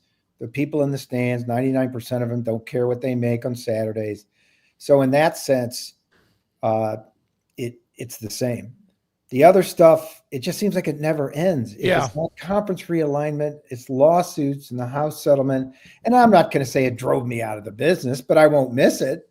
Having to cover that stuff every day and sitting around hotel lobbies where nothing happens. How many times have I done that in some of these big high-profile meetings? But it's going to continue. I'll tell you what, when this thing hits on July 1st, this revenue sharing thing, it's going to be absolutely crazy. There are going to be lawsuits out the you-know-what because of the money involved. Dennis, you covered the Big 12 tournament. West Virginia left out of this thing, and they were snubbed ostensibly for North Carolina, Oklahoma, Texas, whatever you want to say. Yeah. But North Carolina is the one who's the flashpoint of this. What's your take on the entire situation with North Carolina's record, with the way West Virginia's played, with Bubba Cunningham being the head of the committee, all of that? Yeah, it's really bad optics. I mean, the West Virginia thing, people don't know the governor had a press conference today and of that state and he's going to investigate the NCAA selection committee. It's less about that, because when they lost in Kansas City last week, I thought they were in. They probably deserve to be in. Certainly everybody deserves to be in front of North Carolina. And that's really the story. 1-12 against quad 1 teams. The committee chair is Bubba Cunningham, who's the North Carolina AD who profited off this. He gets a $100,000 bonus reportedly if UNC makes the tournament, and they didn't deserve to make the tournament. Somebody's going to have to explain something how they got in, in front of the likes of West Virginia and some of these other schools. So it is really bad optics. It's not a West Virginia thing. It's more of a North Carolina thing. What are your thoughts about Brett Yormark and what he's done? He made the comment, the statement, we're disappointed we didn't get in 8 teams in West Virginia. The other conferences have given up a little bit of that. They've given up turf to the SEC and the Big Ten. Is he as tough bulldog as we thought when he first arrived in the Big 12? He's got Smokey, he's got a new idea every day. And that's why they've kind of gotten to this point of being relevant. The Big 12's in a great position right now. And I keep saying this, this is a total compliment. They're very secure because they have 16 teams that nobody wants. And you know what I'm saying. Yeah. That's a good thing. Nobody's going to come poaching those teams. They can make their own identity. Arizona State was one of the best stories in the country last year, going from picked last 16th and winning the league, and probably should have beat Texas to move on. But they tried for this. They've tried for UConn, didn't get him. Tried for Gonzaga, didn't get him. Tried for this private equity play last year, and the presidents didn't want to do it, didn't want to give up that much equity and that much debt. There may be something else in the works regarding that. But he's an idea guy, and I think as long as he's there, he's going to keep them relevant. He gets along with Sankey and Petiti, the Big Ten and SEC commissioners. I think in his heart of hearts, I think he would love 2 automatic teams in every year in this league. And there will be a chance if they expand, and I think they will, to 14, to get a 3rd team in. There will be a spot there, an at-large spot for the ACC or any of the conferences to get another team in. So there's a chance to get them in. But I think for the Big 12 to be guaranteed 2 spots, that's an absolute win. Craig is not here today. He's on his birthday over the weekend, but he'll be here tomorrow. He brought that up. Hey, guys, you can look at all the numbers you want. They have 1 now. And now they're going to get 2. No matter how big the field gets, you're going to get twice as many, even though that's not that. He's been saying that from the beginning. And I don't know if I've been able to lock into that idea yet. Yeah, no, I think it's good because, look, sooner or later you have to understand the reality that those 2 conferences not only perceptually have all the power, they really do. It's written into the new contract with ESPN that they can decide almost alone on expansion and how many teams get in. It could get ugly if it comes to that. They would like to have, people like Brett Yormark and Jim Phillips in the ACC would like to have a discussion, but they can flex and do that. I mean, that's, they're doing it because they can. But Brett Yormark didn't get to where he is by capitulating to people. He knows how to do deals. He's very transactional. You give me something, I'll give you something. And, at first glance, the Big 12, again, because I said those 16 teams are, 16 teams nobody wants, but there's something to be pleased. He's got cards he can play. And he did it at the Big 12 tournament. It's been 3 years now. He sold those courtside seats for $2,000 each. He brought Shaquille O'Neal in to do a concert, a DJ concert the last 3 years. So he's made it a destination. And I keep saying it is year after year the best conference tournament in the country. Hey, look, Dennis, I haven't been back to Kansas City since he did that, but I'll tell you, I would have rather sat anywhere. Like, I know they were courtside, but I once had to sit for 3 games in a day next to Will Perdue in one of those seats. And in the 3rd row, not great, Dennis, not great. So I'm glad they sold them. I felt miserable, and I couldn't complain. I'm 5'7". I was uncomfortable. 5'6". I 5'7". I felt so bad for Will Perdue. So I'm glad that they sold those seats and cleared them out because he's 7'3". So yeah, exactly. My concern with the automatic bids and all that is I just feel like, and I've asked several people this, that the SEC and Big Ten are guarding against an eventuality or a possibility that's only going to happen once every 10 years. Where it would just be random. So they're trying to guard against this thing that if they just left it alone, it would just happen naturally. Yeah, here's the reason why they're doing it. And you're right. They're going to get those 4 teams in every year. You said once every 10 years they won't. Yeah, that's about right. So why do they need AQs? Here's why. When the Big Ten expanded to 18 teams, Tony Petiti looked at his lineup and said, well, we need more access. We've got more teams than anybody else. So we have to make sure these teams take in to guard against what you just talked about. And I think Fox is in bed with them. Fox, I've been told, who has, one of the contracts, I've been told said they're worried about the Big Ten's access. In other words, they won't be consistent enough to get all those spots every year. So they're very much in favor of AQs. From the SEC standpoint, they're looking at a 9th conference game. I think they're going to get there. They've been negotiating with ESPN for years to do that, to get away from the traditional 8 games in the SEC, which has gotten them 13 national championships in the last 19 years. But if they can get more money for a 9th conference game, 2 things happen. They get the money, and that 9th game means half the teams in the league suffer a loss. And because that's a possibility, that's reality, actually. Half the teams in the league are going to suffer another loss by playing that 9th game. They need to have their spots in the playoff assured. So I don't know if that makes sense, but that's their motivation trying to do it. Dennis, I want to get into a couple more things about your career. What was the first interview you were intimidated to do, or was there one? Oh, God. I walked into, God, where was it? It was the summer of 80, and George Brett was going for his, was going after 400. Remember that? Mm-hmm. And I drove down and to the Ranger Stadium, whatever it was called back then. It looked like a big softball stadium. I remember that. Arlington Stadium? Yes, yeah. Arlington Stadium. Yeah. Drove down to Arlington Stadium and had never been in a major league clubhouse once, and walked in, and guys, totally naked, 67-year-old men walking around after the game. And I forget, I was trying to get, and I did get George Brett in a group and wrote a column about it later. But those major league clubhouses, and I used to cover the Royals on a backup basis here in Kansas City. For some reason, those were always very intimidating to me. When college clubhouses were open, when the locker rooms were open, I thought that was great. Yeah. I used to be that way, but something about not even football, pro football, but something about those baseball locker rooms. And George Brett, who was the best player in ball at the time, going in there was something different and intimidating. I had that in a Rangers camp. Yeah. What's weird about, like, we've been to camp a lot. We've covered the Ranger. Like, you go in and it's one of two ways. It's either super intimidating because the team's wound up tight, or you've walked into a frat party and you didn't realize it. Like, I would just like a middle ground. Like, give me a middle ground so I know that when I turn the corner right into the locker room after waiting out, that I know what I'm walking into, right?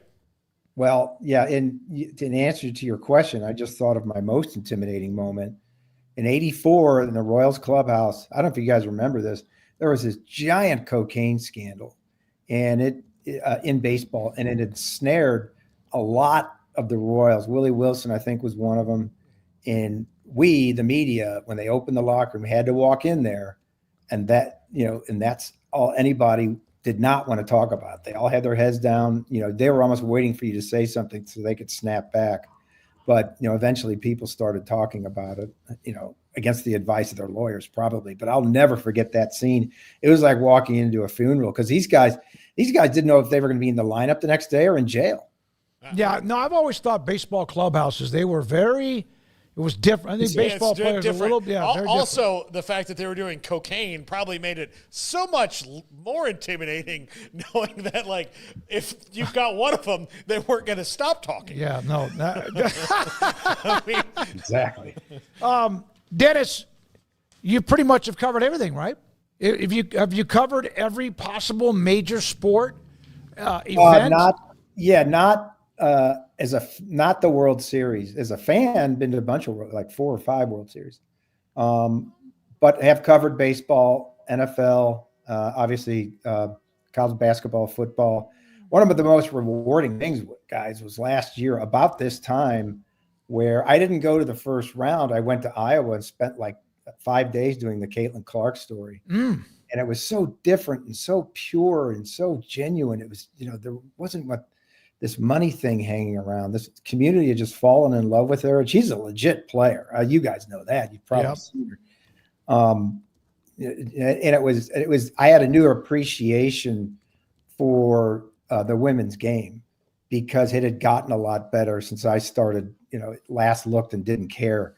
But now it was really cool. Got to be fast friends with their assistant coach, Jan Jensen. Everything was so open.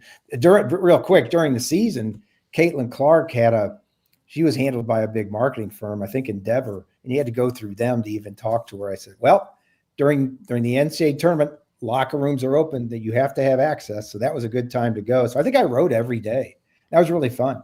Yeah. By the way, you're right. And people like John Feinstein, he's the one wasn't he one that fought for the access that we have now when it comes to, like, he was a bulldog with that. Yeah, among others. There were several years where they were going to take away our seats at courtside in the Final Four, and again, sell them for, unknown amounts of money. It was Feinstein. It was Mike Lupica, the old columnist. And it was really Greg Shaheen, who used to run used to run the tournament, who's now, I think, in private consulting right now, who fought for us. I distinctly remember going to a Cardinals game in 2006. He treated us, or took a bunch of us, because there was an NCAA meeting there. And he made good on his promise. And we're still holding on to those seats at the Final Four, but I suspect someday those will be sold for $10,000 each somehow. John Feinstein, you mentioned, wrote a book, Season on the Brink, that I think changed how every sports book after that was written, didn't it? Yeah. No question. The participation part of that book, where he spent a whole season with Bob Knight, and for people that don't know, he wrote a very honest book. Knight didn't like it, but it peeled back the layers on a very complicated person who, as great a coach as he is, he has many failings as a human being. But I look back times I tried to do that, right? We call it all access, where you try to get in someplace for an amount of time. And that was, you look back, what he did was really the inspiration. No one had really done it to that extent, for that long, to do a book on it. We now see documentaries all the time now where, cameras are allowed in the locker room. That's something else. This was different. And he wrote 45 books while also being a reporter, various outlets, mostly the Washington Post. Yeah, we had him on back when we first started this podcast. We were actually doing it initially from Paul's upper deck of his house because we were waiting for the studio to be open, where we have been since September of 2020. A couple more things, Dennis, and again, thanks for your time. What did the degree at the University of Missouri mean to you? It opened so many doors. When I made a big mistake in college, I didn't get I didn't get work in between semesters. I forget what you call it when you go internships or whatever. Internship. I'm getting old. Internship. I didn't do that, and that was a failing. And I should have gotten that. It would have helped me. But when people know, sources, coaches, whoever else, you're in that Missouri mafia, and that's kind of what we call ourselves. It's like having frankly a business degree from Harvard. I'm not comparing myself to that by any means. Sure. I got through by the skin of my teeth. But it's proud. In fact, a person from there called me and did a story, so they popped it out. They posted it the day I announced my retirement and did like a feature on me here. Here's an old Mizzou alum who did well. So it's been one of the honors of my life. I'm looking at it right now, the Missouri School of Journalism, and the stories about some of the memories or whatever else. So how much longer is it the tournament until someone's out? Is it to the end of the Final Four? What is your timeline? End of the Final Four. Last date is officially April 10th. And they were kind enough to allow me to do one more Final Four. I was trying to think how many tournaments I've done. Or had a hand in maybe 20 or more. Final Fours, at least 15. My first was in 1986, covering Kansas at the old Kansas City Star. But this is such a really fun time of year. The stuff they let me do, you were talking about as a treat, they used to let me do the Frozen Four in hockey, because I love hockey so much, after the Final Four. They used to let me, after that, they used to let me do the Stanley Cup playoffs. And so in June, I was sitting there with a coat on, up in a press box, but I loved it. I love hockey. So it was, I saw Annika Sorenstam play the men at the Colonial. Yeah. I think it was 03. I could not find my story. But that was fun.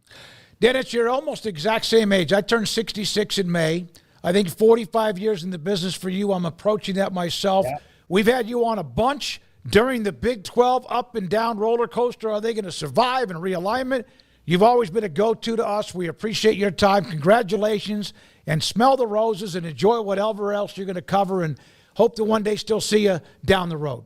I appreciate it, Smokey. Thanks, guys. Thank you. Dennis Dodd, CBS Sports, retiring, class of 1980, so he's a year older. 4 decades of covering sports. Year I was born. Oh, just thought you. I mean, that's just a fun fact. Make me feel real old all of a sudden. I said he's a year younger than me, older than me, and that's when you were born. Yeah, I know. I have you and Craig. The combined ages are basically mine. Oh, we're way older.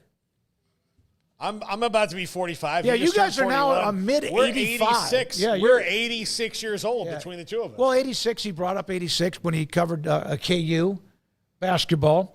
Hey, we're at the age where you can acceptably steal and pee yourself and no one cares. Combined. Like, you could steal if you're 86. No one cares.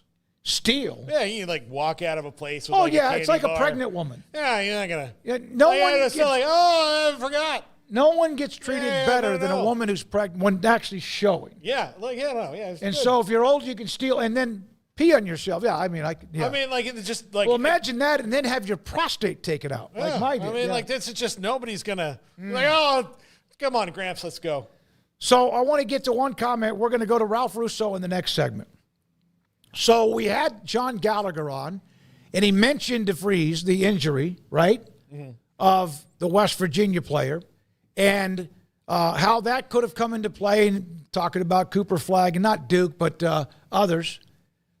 Bracket Cat didn't think we pushed back enough. I absolutely did. Yeah, he actually immediately said, wait a minute, they actually went 13-10 without him. Yeah. That was a long time ago. So I don't know whether you wanted me to like flip him off on the air or whatever it is. And have we ever done that to a guest? No. I hope we don't either. I hope we don't. I hope we don't come to the point where we have a guest that so bad we have to throw the bird. He got pretty flummoxed by it, too, when I pushed back. Thanks for what you did, Smokey. I just think you guys could have spent 10 minutes tearing that apart. No. Yeah, I mean, no. But, there's a lot we want to get to with him. We love having him on. I think we need to go up. We need to do some shows from Manhattan sometime and, just go. Just go. And embed ourselves in the program for a couple days. Bracket Cat said we should have spent 10 minutes tearing that apart. Well, look, we're it's not about keeping a good relationship. John Gallagher would not be offended if we challenged it on, and we did, about the injury. We've got the day after the tournament bracket is set. We still have Paul Catalina and Emery Winter immediately getting into the media portal to get women's basketball credentials for the Grand Canyon game against Baylor. Garrett, do you have the picture of Grand Canyon's coach? I do not. Okay, that's probably a good thing.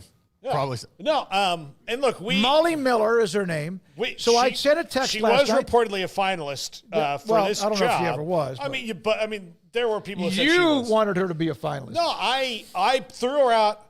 So this is what happened when Nikki Collin got hired. I had a source inside Baylor that gave me several names, but they also told me there's one or two others that I don't know, which in my mind, I thought, okay, that one of those people is probably going to get the job because Mac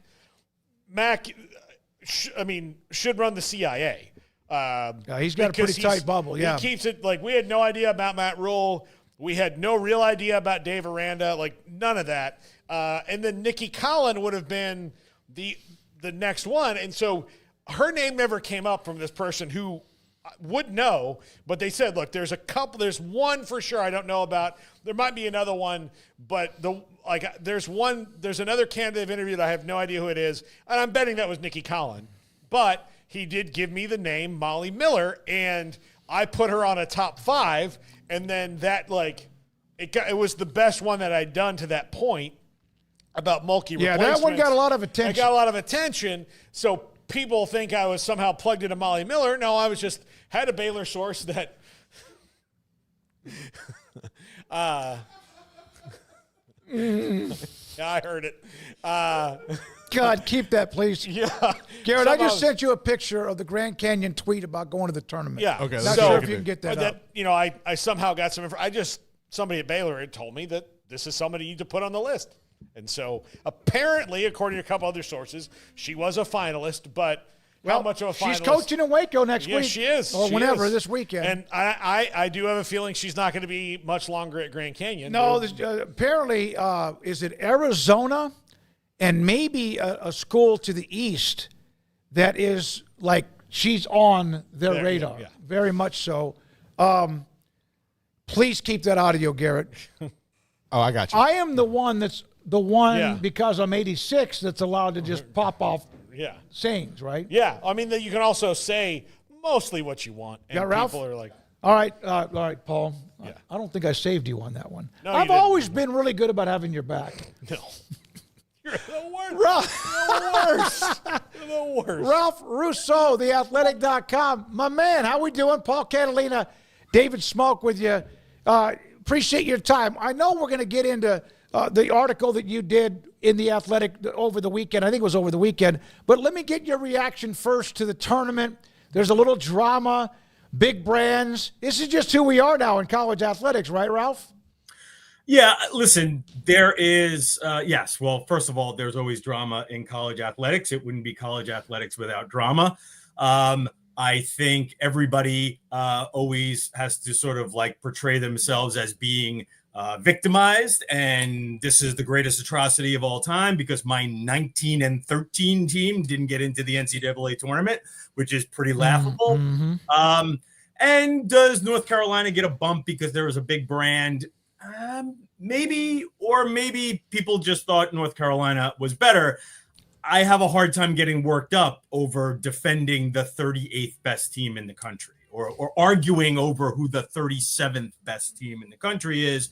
But it plays well with the base down in West Virginia. So clearly they have nothing else, no other problems to deal with down there. So that's what we're doing today. Ralph, Smoak and I were talking about this earlier. I think us debating whether North Carolina or West Virginia or Oklahoma or Texas or Xavier should be in this thing is the exact reason that there's enough teams in the tournament. We don't need any more. So that's probably true. And maybe we can get into that because I just had an article today about where expansion of the tournament stands. I think that is fair because at this point you're kind of looking and going like, I don't know if any of these teams should get in, even the ones that are in, right? I mean, we've now seen make a fairly good case for Oklahoma because of its non-conference wins, but like Texas 6-12, man, like 15 losses overall. Okay. Like, yeah, like I think that's a very good argument for this thing is big enough. 68 is fine. There aren't a whole bunch of teams out there that we are truly snubbing, right? We use that word a lot. And I think for Florida State in the CFP a couple of years ago, I think that was a good word. I think that word fit.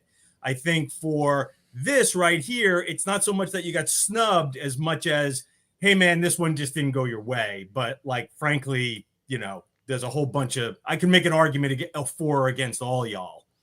I think the West Virginia governor realizes the NCAA has not won a legal battle in 20 years, or at least the last 8 or 10. And obviously it's a political stroke. He's trying to get a little bit of feel good out of this. It's like, just let it go. But then, what is he doing? Well, so I don't think you're doing much here. I do think you're sort of placating your constituents. And, you know, I've never run for office and I never will. So, maybe I'm underestimating the value of just sort of like throwing some chum to the constituents and making the people who vote for you happy, right? That's an important thing. If you're going to be a politician, you need to make the people who vote for you happy. I understand the NCAA has a hard time winning cases in court, but Florida lawmakers tried to do something like this a couple of years ago with the CFP and it went nowhere. The NCAA is a voluntary organization. The rules of how the tournament are selected are incredibly clear. They don't run into antitrust issues. West Virginia could simply say, West Virginia University, could simply say, we are no longer part of that voluntary organization, right? Yeah. They have signed on to be part of the rules. They literally are part of the rule-making process. So it's very different. Places where the NCAA loses tend to be related to student athletes because then you run into all kinds of antitrust issues. Generally speaking, schools have a hard time butting heads with the NCAA because they all signed on for this. Where do you mentioned you wrote the article on it. Where do they stand with expanding the tournament right now? I think the best way I can sum this up, guys, is like, I understand fans don't like this. So there is opposition among, the common folks like us. Like, I don't think any of us really feel like there's a great need to expand. And a lot of the blame gets pushed on, Greg Sankey sort of became the face of this, but all the power conferences, right? Brett Yormark comes out last week and says, I think 76. It's definitely the power conferences driving this because they see the opportunity to get more of their teams in. But the thing that's, I think, lost in the sauce here is there isn't any real established opposition to this within college sports. There are folks who can be categorized as like, yeah, if we expand, some of the benefits will trickle down to us. The Atlantic 10, I spoke to the Ivy League commissioner, was like, we had a few teams on the bubble on the women's side, and we've had 12 and 13 seeds on the men's side recently that have won games. This could work out in our favor. And I think a lot of folks in college sports think like, yes, it might not be we might not benefit the most, but we will benefit. And then there's a section that is sort of like, we kind of like it the way it is, but if it will shut up the Power Four and keep them happy, and we're not taking a haircut financially on this, yeah, it's fine. We'll add a few more teams. So again, there is not like a strong opposition within college sports to it. So if there is no strong opposition, sorry about that. Something just fell in my room. It's okay. If there is no strong opposition to it, then it just comes down to the financials. And if there can be enough additional revenue brought into the system to make everybody whole, because nobody's taking a pay cut on expansion. So you have to balance the books to make it work. So you had a combo article about the transfer portal. Is that correct? A couple of things. Yeah, we did. Stuart Mandel, my buddy, handled most of that story. I helped with some of the reporting. Basically, the premise is we have revenue sharing coming, and schools are now signing contracts. Mm-hmm. Schools, not collectives, but schools are trying to sign contracts. Sometimes the collectives are signing them and they're going to be converted to school contracts with schools with their players to handle revenue sharing. And we kind of got a hand on some of these contracts and tried to sort of look through some of the terms. And what you realize is they look a lot like employee contracts, even though we keep telling these athletes that they're not employees. So that makes you think, okay, well, maybe this is a way to stem some of the transfer portal activity. You work in buyouts. Maybe you have multi-year deals, and that might tamp down on the transferring. Maybe. I mean, I think ultimately there's a thought that might work. But I also think that there's some skepticism about how valid these are. And I still think we're in a transition phase in terms of how that will work out. So the athletes are against being called an employee, right? I mean, you hear that a lot out of the NCAA.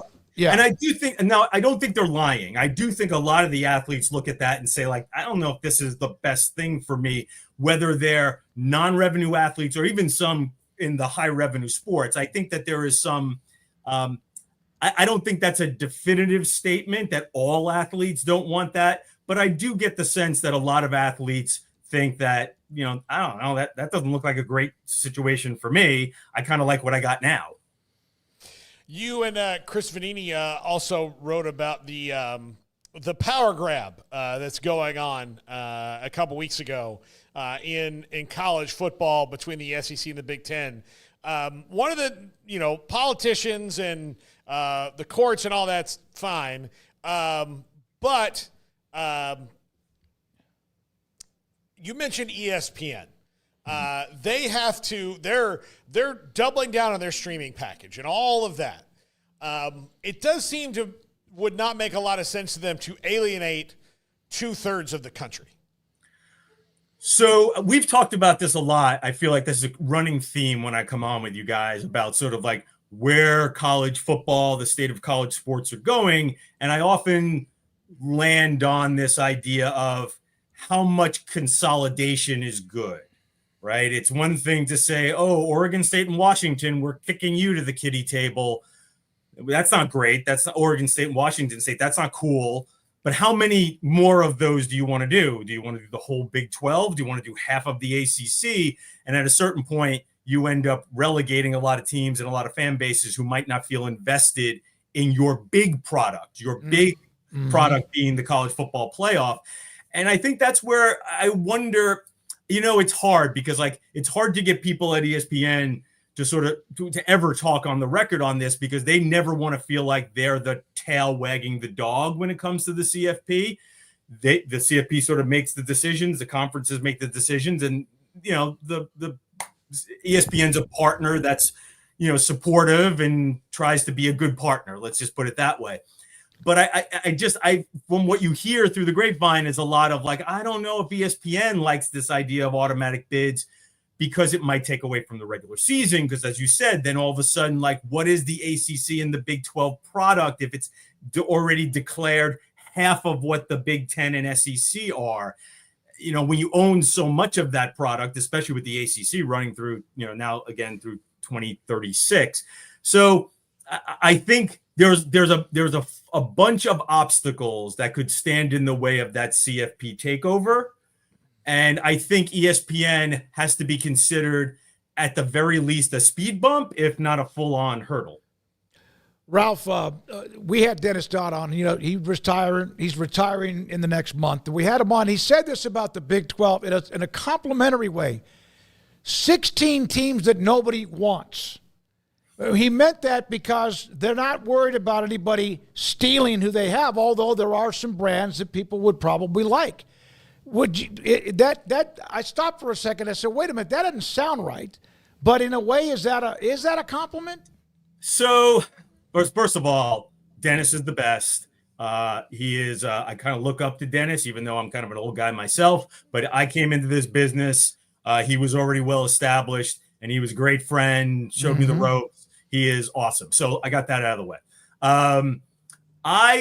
The reason why the Big 12 works in some ways better than any other conference, and the reason why it survived and the Pac-12 I don't think did, and the ACC is having all kinds of angst, is because I'll try to be a little nicer with my language here. The Big 12 schools tend to be all aligned. They are most similar to one another. They don't really have definitive tiers like you have in the ACC, where Florida State and Clemson are sort of a football tier to themselves in terms of how much they invest and where their football programs land in the larger ecosphere, right? And Duke and Wake Forest are kind of a different tier, and BC and Syracuse have a different goals and priorities than maybe some of those other schools. I think within the Big 12, everybody kind of looks the same, right? Everybody's kind of acting the same. Their stadiums are about the same. Their budgets are around the same. I'm talking broadly here, but they all, very few places, though actually a lot of the new schools belied this. And we would say like the Big 12, a lot of places that don't have direct flights. It's hard to get the direct flights. Yep. Right. Yep. That's changed a lot now. With the addition of some of these new schools. But I do think that is part of its strength and the reason why it has a certain amount of like stability, because now how long that lasts, maybe some of these schools do start pulling away from one another and do become a little more desirable. Don't ask me to guess which ones, but I think for now, that's one of the reasons why the Big 12 stability works. With the ACC, what's your prediction of how this goes down in 5 years? Because even in 5 years, there's still a chance that Florida State and Clemson don't have a place to go, but there could be a major deck reshuffling. We have no idea. Yeah, and that's what I'm going to hit on, guys. It's like the major deck reshuffling. The reason why I can't make a prediction is because I think we would be doing faulty thinking if we just think linearly. In other words, what's going to happen in 2030, 2031 is an extension of what has been already happening. So will we have a super league? Will the Big 10 and SEC decide, maybe we won't have a super league, but maybe the Big 10 and SEC decide that like we are the super league, right? But we're done. We're done adding because this is too unruly otherwise. I just wonder if the reason why, like to just simply say the ACC is going to fall apart, they're all going to scatter. It's not so much where will they go because will other conferences want them? It's where will they go because is the media landscape still the same? There's just so much that plays into this. Is the political landscape still the same? Are the laws still the same that govern college football?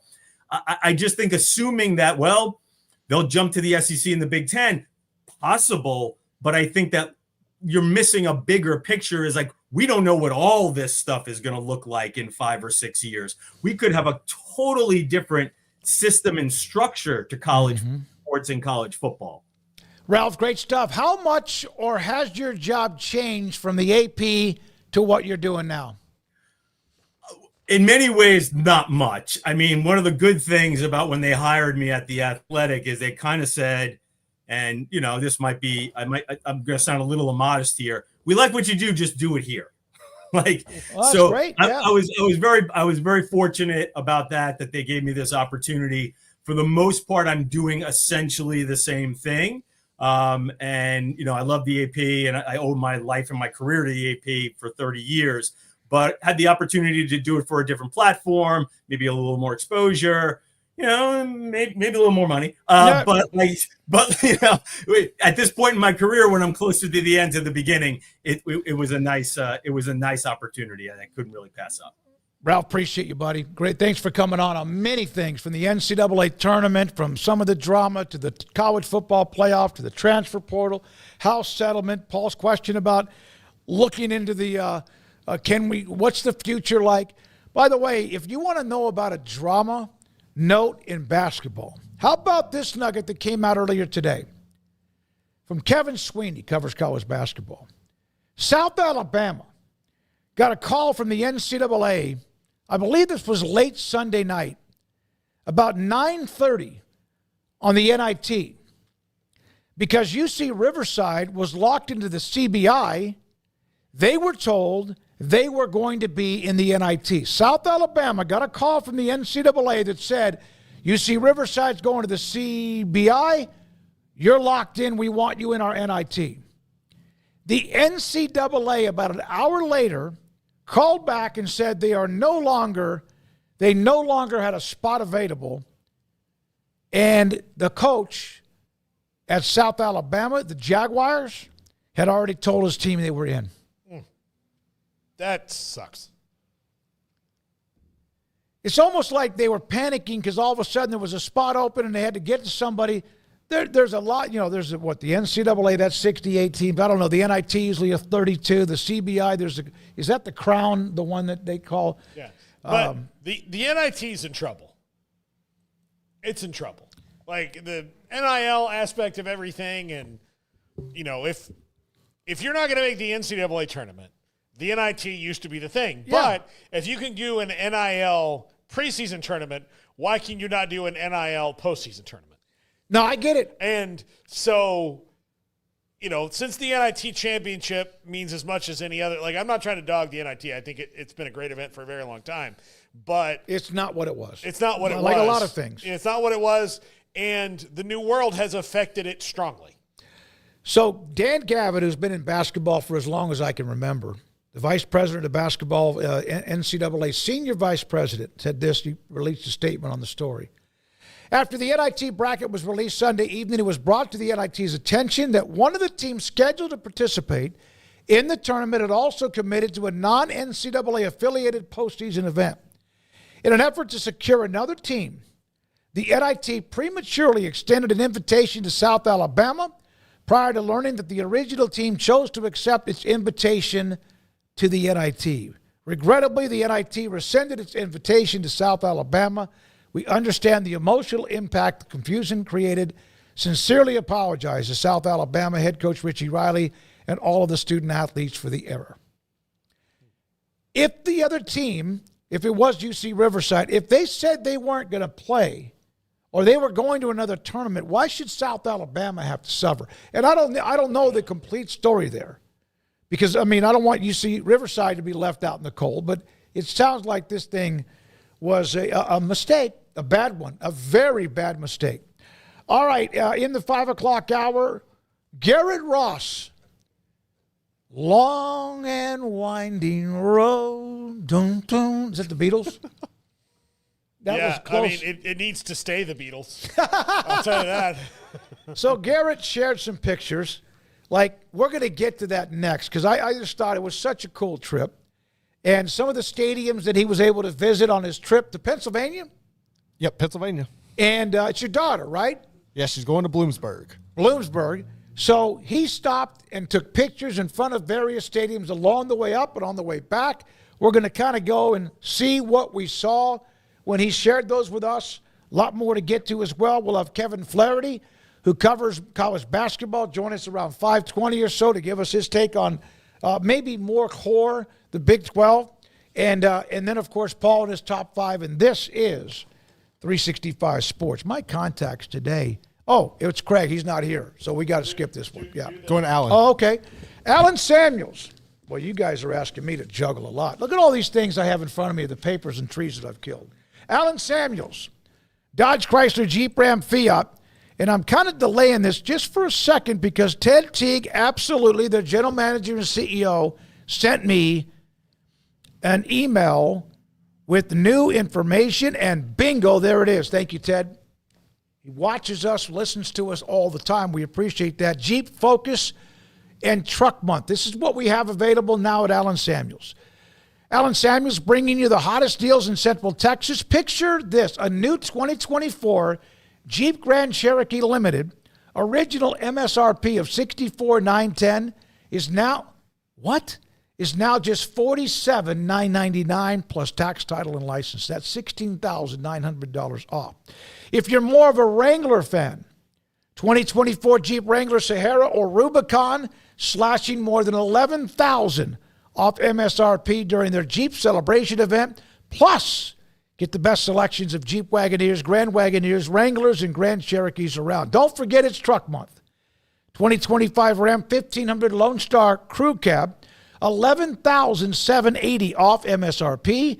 If you need to haul something, check out the new 2024 Ram 2500, just $43,732 plus tax, title, and license. If you're looking and you need help to finance, they can do that. As a finance, they can do that too. 1.9% for 72 months on the new Ram 1500 or $4,000 rebate for 3.9% for 72 months. These are just some of what they have.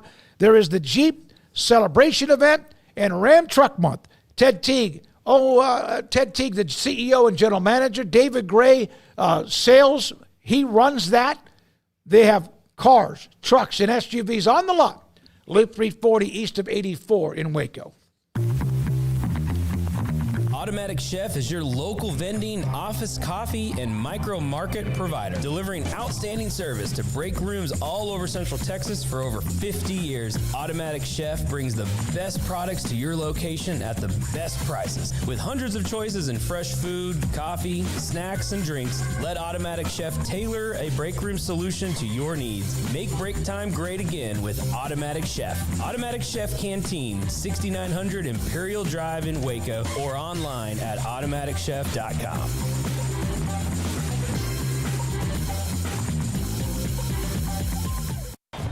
Baylor alumni are more than 160,000 strong.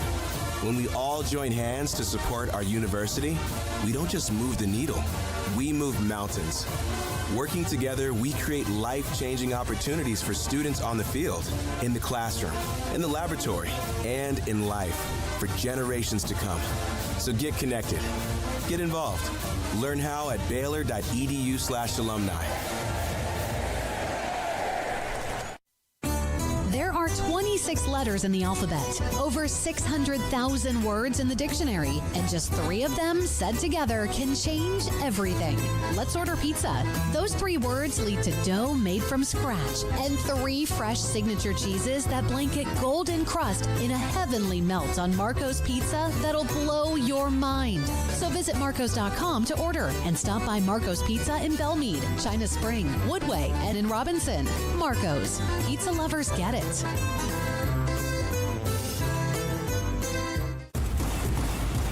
Petty Clinic Men's Healthcare in Woodway is now proud to offer you men an exceptional weight management body sculpting product called semaglutide, also known as Ozempic or Wegovy.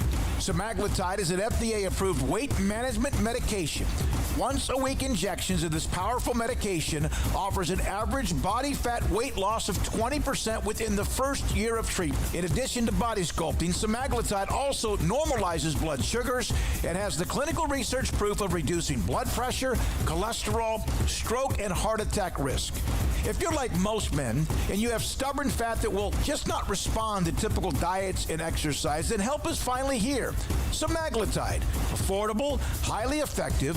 Google search Petty Clinic Waco and reach out to the Petty Clinic team today for a free consultation with Dr. Petty to see if semaglutide is right for you. Go to pettycliniclowt.com.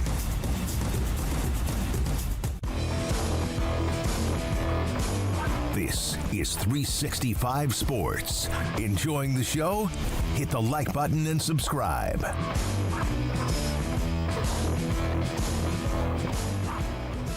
I think we are back on 365 Sports. Around the corner, Kevin Flaherty, another analyst for basketball. Paul's top five as well. I want to say this. Thank you to Alan Samuels, House of Travel. They're setting us up starting tomorrow night in Frisco to cover the Big 12 Pro Days at the Star, Cowboys headquarters, and their unbelievable facility and complex. But thank you, Bambi Eskew, Bill Denton, and Alan Samuels, House of Travel. They're setting us up in a beautiful place for us to be. Tuesday and Wednesday night, then we come back late Thursday evening. Garrett Ross, the table and the podium. So, all right, you got to tilt that. Can you tilt that? I'm trying to tilt this down a little bit. Yeah. So there we go. What we have here is, let me try to figure this out. Okay, so on the trip, we were able to, the first day we left Waco, and we drove from here to Knoxville, which is a hell of a drive. Yes, it's about 14, 15 hours. It was 14, 15-hour drive. And the crazy thing, I was telling Emery, so I wanted to leave at like 3 in the morning. We ended up pushing that a little later. And by the time I got to Waxahachie, I don't know if a tornado had come through, but there were multiple trucks flipped over and hail and all that. So we missed that. And then all the weather you were talking about earlier, we missed all that too. The town you seen with the tornado and stuff, we missed all that in Missouri as well. But so we went to Knoxville. Went over to check out the stadium. So that's me and my son right here in front of the Vol Stadium. Super cool campus. I'm not really a big fan of the state of Tennessee, but once you get into Knoxville, I actually liked that area. So that was cool. And then we went from there to Pittsburgh. And along that way, we were able to cut through Morgantown. I've heard great things about Morgantown. I've been to West Virginia before, but this is the first time to actually see it. Really cool spot. My only complaint or thing I would like to know from West Virginia people is it's extremely spread out. Like, so you have the baseball field.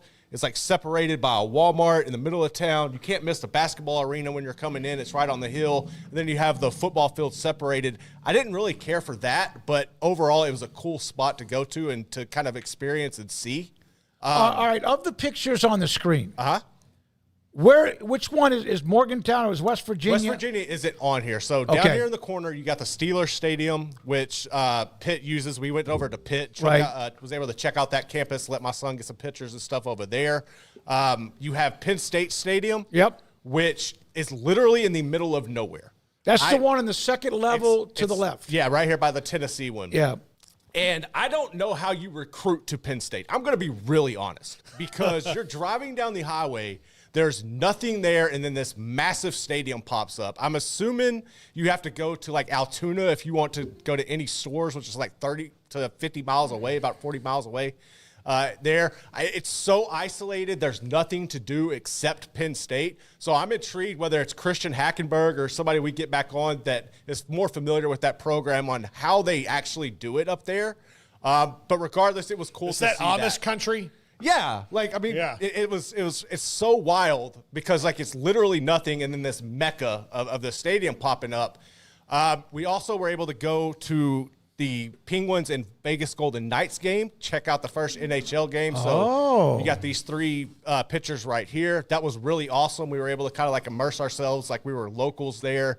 My wife and I went to this little hole-in-the-wall pizza joint before, and there was everybody in there. Pittsburgh is hands down the best sports city I've ever been to. What? Not even close. I know y'all talk about Chicago. I'm not arguing with you, but that's. Well, I would say they're similar. Look, they have the NFL, the NHL, They don't have basketball. No. But they don't need it. But they have Major League Baseball. And I will say this. I like Steelers fans, for the most part, are the most, like, dyed-in-the-wool NFL fans who, like, really just believe in, like, we don't need a second sticker because we're still poor. They're not. All those things. They got to really – but the Steelers as an organization embrace the mentality of They the city. embrace the mentality of the city really well. There you go. And the Pirates and – look, the other thing is, you know what else is cool about Pittsburgh? All three sports teams have the same basic color palette. Yes. Yeah, they do. So those are the colors of Pittsburgh. Yep. And so when you have that, I think you do have a great sports town. And believe me, I've never met a Steelers fan who questions their decisions in an irrational way. Except for one guy that we knew, but he was nuts. But for the most part, like, they're in. Like, they know, like, they trust the Steelers. They can be frustrated, but, they're not like these, like, oh, well, they went this and this. Fire everyone. Like, they're a good sports city. They love their sports. So I need to go so I can compare it. Chicago, though, is a fair comp. You need to get to Chicago because Chicago has literally everything. Everything, yeah. And they support it really well, but so does Pittsburgh. No, so it was cool to actually experience that because it's literally everybody you meet is invested in one or all of the teams there. Outside of Pitt, like, you don't really see too much Pitt stuff. But in general, their campus is really cool. And then, so we stayed on, it was like pretty much stayed on Duquesne's campus, so we knocked that one out as well. Always liked it when I first saw the word Duquesne, and I had to learn that. Is that Duquesne? Many, many, many years ago. Okay. And then on the way back, I made it a point that we were going to go through Columbus. I wanted to go to Ohio State, and this, if you have never seen Ohio State Stadium. It's Roman Empire. It literally is. It's the Coliseum, and they have the stained glass. I was busting a lap around the stadium trying to see everything they had. And then when I was coming back around, I noticed there was a door open, and I was like, let's see what's in there. So I went, and I was like, okay. So I got to actually see the stadium itself, like the field that you see there. But that is hands down the best football stadium I've ever seen. It's set up. And you could also, the similarities between Ohio State and Texas as they are. But as you go into the city of Columbus, you can see even more like the parallels there between those two programs being like in a big metropolitan area. They're invested like nobody else is. The stadiums are big. They truly care. So that was a cool road trip as well. And then you see the sign there. We got to go to Forbes Field, which was really cool. The Pirates' old stadium. And that's on the campus of Pitt. They still have some of the wall that is up where you can go around and see it. So that was pretty cool to see. And then this other blue sign here is the sign of where they held the first professional football game right in front of Roberto Clemente Park where the Steelers Stadium is. But overall, it was awesome. It was one of the best trips we've ever taken. And I'm really grateful to be able to go out and kind of just see some of these places, man. So is she – I'm curious, did Ava – I mean, she knew she hadn't been on campus. She hadn't been on campus. So is she fired up now? She loves it. So ironically, we were going to go on Tuesday, and I pushed it off because I didn't want to rush. Because it's like a 3.5-hour drive to her campus from Pittsburgh. And I didn't want to rush back to go to the Penguins game that night. So I delayed it till Wednesday. And ironically, we got there about noon. We got to campus after lunch, and they had a group that was about to take a visit scheduled at 1:30. So we got to get on an official visit with her. Tour the campus, but no, she's excited to get up there, man, and we'll see what the future holds. That's as you started sharing those, and we went to up in the hills of Smoky Mountains one time in Tennessee on a family trip, and on the way back, I think it was, that's when we saw Tennessee, right? And their unbelievable cool, stadium man. right there on the river. Yep. It's one of what? How many stadiums like Baylor, McLean Stadium? I know Seattle is right there. Well, Pittsburgh. You got Pittsburgh right on the Three Rivers. Three Rivers Stadium. Yeah. Cincinnati? I believe so. I'm not. Paul, wasn't it at one point called Riverfront Stadium? I don't know what it's called now. That was like Banana. Riverfront Stadium is dead. Yeah. Yeah. So like whatever. I mean, Heinz Field is now some kind of it starts with an A. I can't remember. Yeah, Accenture, some made up corporation name. But The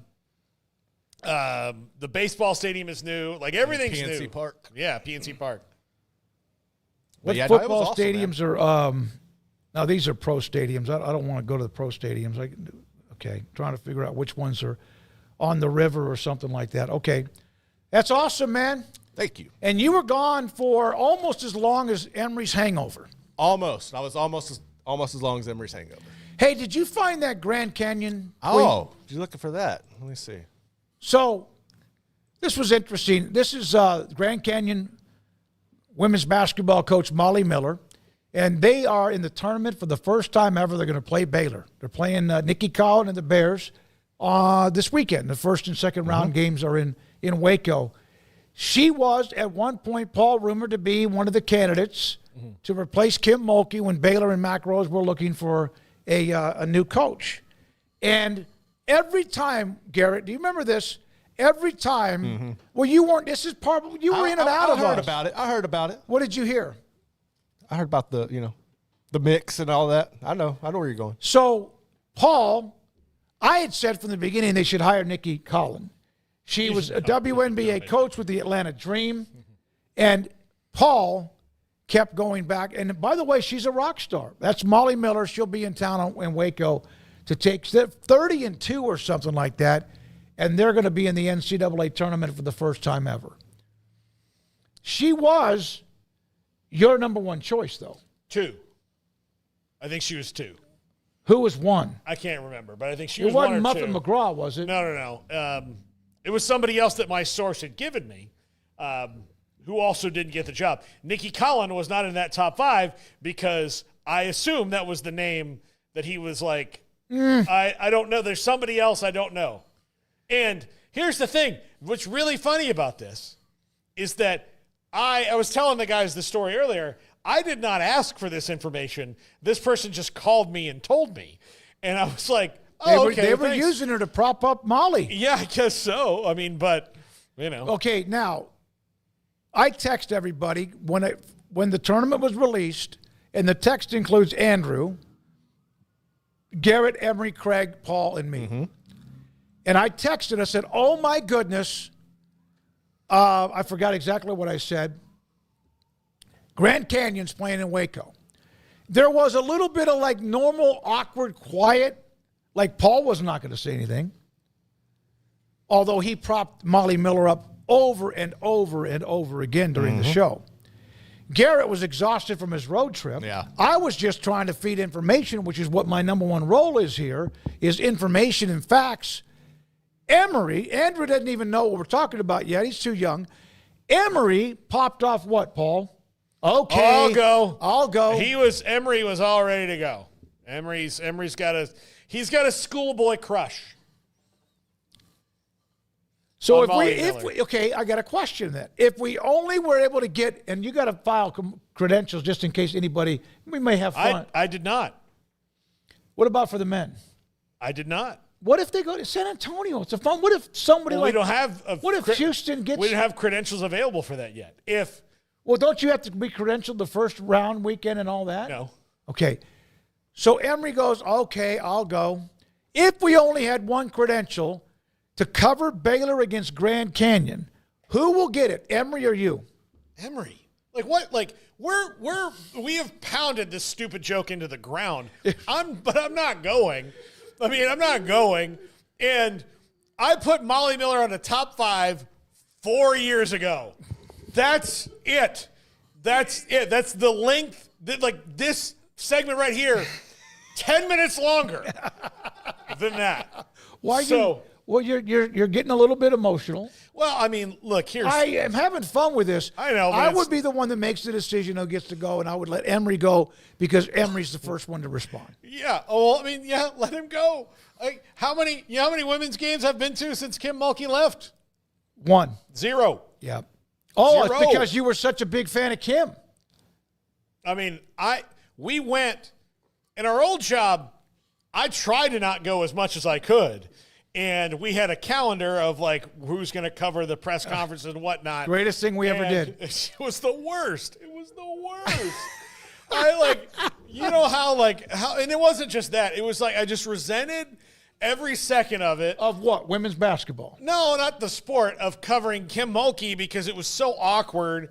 And, you know, we got to a period where actually she and I got along well. I think we probably still would, but she was a genuine headache. No, you wouldn't get along with her anymore because she hates me. Well, I mean, because a lot of people do. But no. Truth hurts, right? I mean, I was a truth serum and all that. But she did lie to us, you know, a couple times. She lied to you, like, on, you know, the last time when the boat was sinking. Yeah, she lied to you. And I don't like the way she carries herself in general. And I sat through too many press conferences that started with, guys, here's what the story is. And you're like, this is what you ought to be writing. Okay, we've given her too much time. We should have given Molly Miller more. Yeah. When we come back, Kevin Flaherty on the NCAA tournament, the good, the bad, the ugly. That's next. This is 365 Sports. Ideal MRI. Man, have I been there a lot. And every time I've gotten evidence on my old body at 65 and what's wearing down, sometimes really good news. Like, for example, when my oldest brother Robert was going through his prostate cancer, caught it late, and eventually that's what got him in April of last year. So after that diagnosis came out, and I eventually, you know the story, I was out for a while. I had prostate removal surgery because what was the name of that? There's some Gleason score was like right on the line. And it's like, you can be fine, but you never know, right? And since that time, I know 2 or 3 more people who have had issues with prostate cancer. So I did an MRI of not my shoulder, my lower back, my God, everything on me. It was of my abdomen. And they wanted an MRI of my abdomen. You know why? Is there something in there that's lighting up? Is there something in there near my prostate that shows there's any kind of problem? Luckily, it was clear as a bell. I still had my prostate removed because I didn't want to play Russian roulette with that. But that was another reason I was inside of their imaging machine. Shoulder, neck, back, you name it. I've been there. And that one there was more like big reality life than anything else. And it came back clean. Dr. Rob Maxey and his staff inside the Central Texas Marketplace in Waco off I-35, $497 or less every single time. And clear evidence of what could be wrong, torn, ripped, shredded, or fine at idealmri.com. In our logo and advertising, we say we are people that you can count on. What does that mean? It starts with providing a quality vehicle and quality service at a fair price. But it also means we do what we say we will do, and we treat people fairly with respect. It starts by hiring great people, good local folks who work hard with a caring attitude. Our employees are the real reason we are people that you can count on. Put us to the test and see for yourself that at Richard Carr Motors, we are people you can count on. Parenting is full of surprises. You never know what to expect. So after our son was born, I called my Texas Farm Bureau insurance agent to set up a life insurance policy in case something happened to me. Sawyer is now 2. And we'll soon have a sister. There's no one else I would trust with protecting my family. Stop by and see our agents at one of our 3 McLennan County locations. Coverage and discounts are subject to qualifications and policy terms and may vary by situation.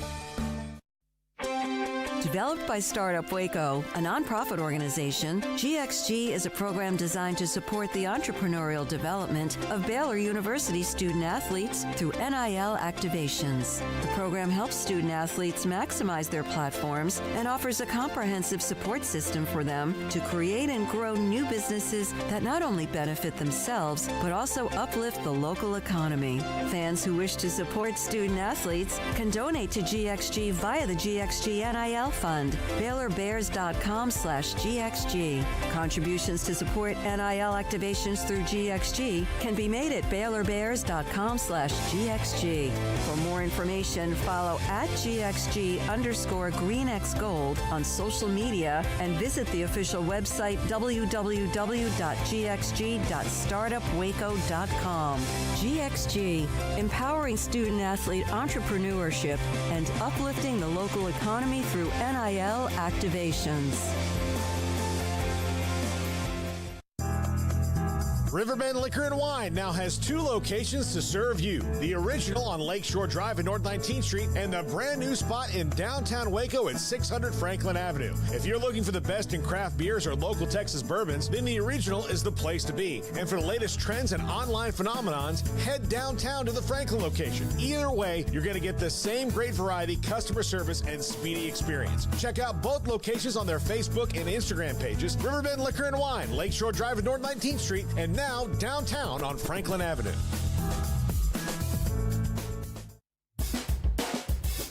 This is 365 Sports. Check out the 365 Sports family of channels on YouTube. All right, Garrett Ross gets to see who we have in our portal, getting ready for our next guest lineup, and Kevin Flaherty joins us. Kevin, did you hear the evidence on the Molly Miller search at Grand Canyon and when Baylor was trying to find a coach? I did hear the segment right before this, which I think was the first time that I became, I guess, conversant in all of this. But as somebody who, I have to say, I feel for Paul a little bit. As somebody who, when I was 10 years old, my mom made cashew chicken, and I didn't like it. Oh. I was being polite, and I said, Mom, this was really great. And, 30 years later, I'm still eating cashew chicken. So, sometimes you just got to swallow it. I'll tell you. So, Kevin, the thing is, I don't mind the basketball. Yeah. The thing is, like, covering the games night in and night out.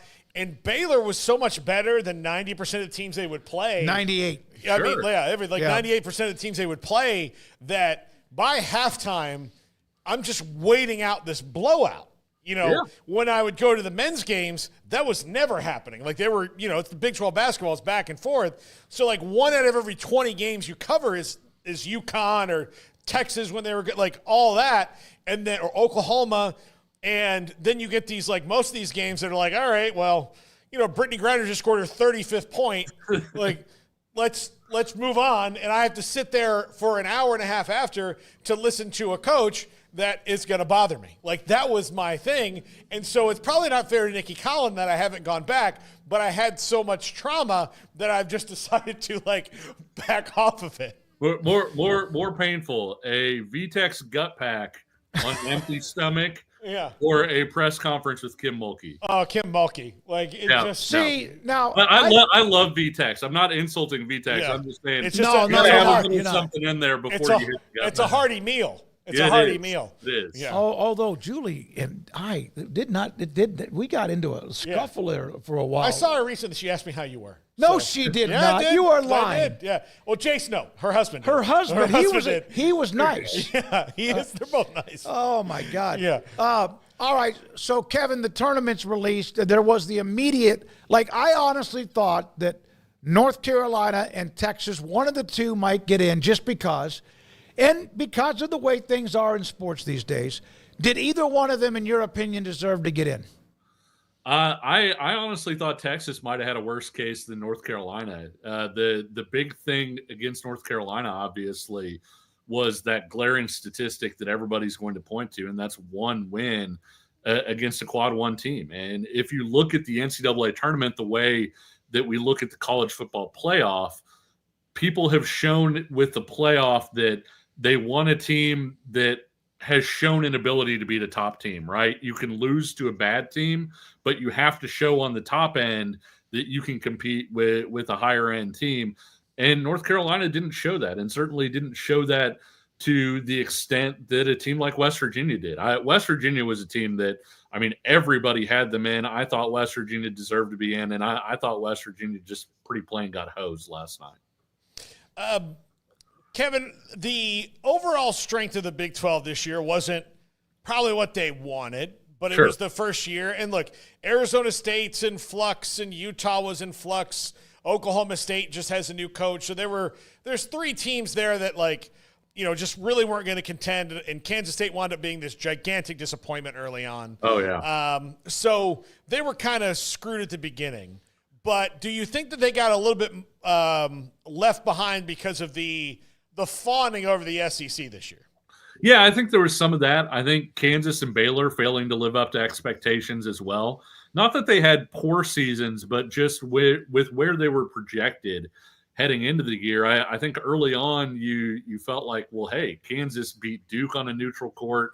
This is going to be a really good Kansas team. They were preseason number 1, and they wind up being a 7 seed. And so fairly or unfairly, I think it's a lot like the Big 12 when Texas and Oklahoma were down, right? Like there were some fantastic years in there from a football standpoint when maybe the best teams in the league were TCU and Baylor. But the league was looked at differently because maybe Oklahoma wasn't as good that year. Maybe Texas wasn't as good. And so from a national perspective, people tended to look at it that way.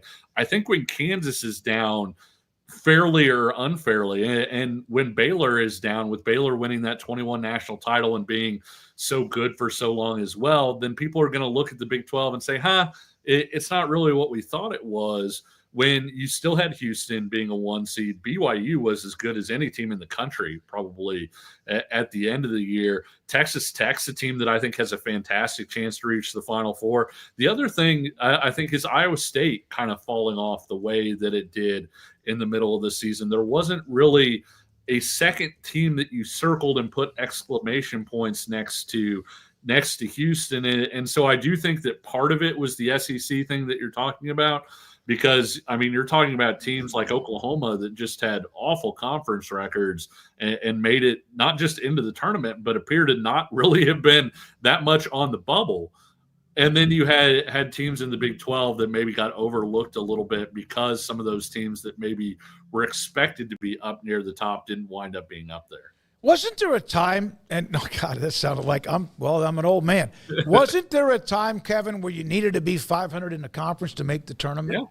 Yeah, for sure. And it changed. I want to say not necessarily a few years ago, because I think the first time I can remember it happening was maybe the mid to late 2000s, where like a team one game under 500, people would say, well, okay, you can go ahead and get there.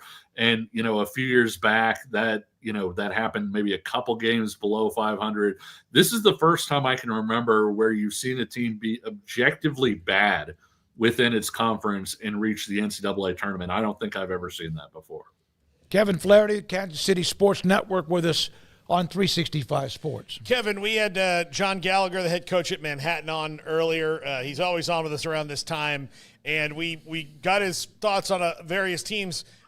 When asked about Kansas, he said they'll be better off when the 6-year big man, which is Hunter Dickinson, graduates and is gone from college. Is there a sense that, because usually Kansas has NBA guys, and Jawan Harris, not an NBA guy. If Hunter Dickinson was an NBA guy, he'd be in the NBA right now. Not to say that he won't one day, but like KJ Adams, not necessarily an NBA guy, super athletic, but he's probably playing professional basketball overseas, which is fine. But when those 3 guys are gone, will the progress stopping maybe open them up a little bit?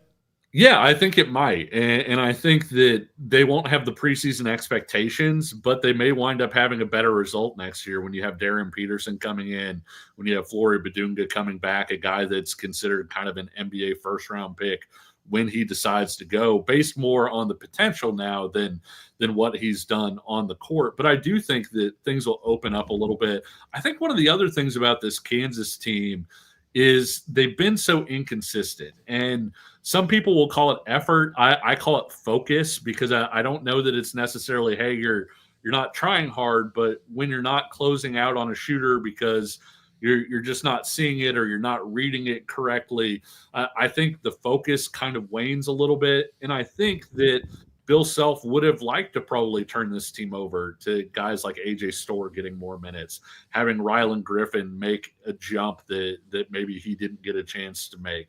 And so I think there was definitely some of that. But I think at the end of the day, Bill Self said, hey, what's our most consistent way forward? And these are the guys that I can count on.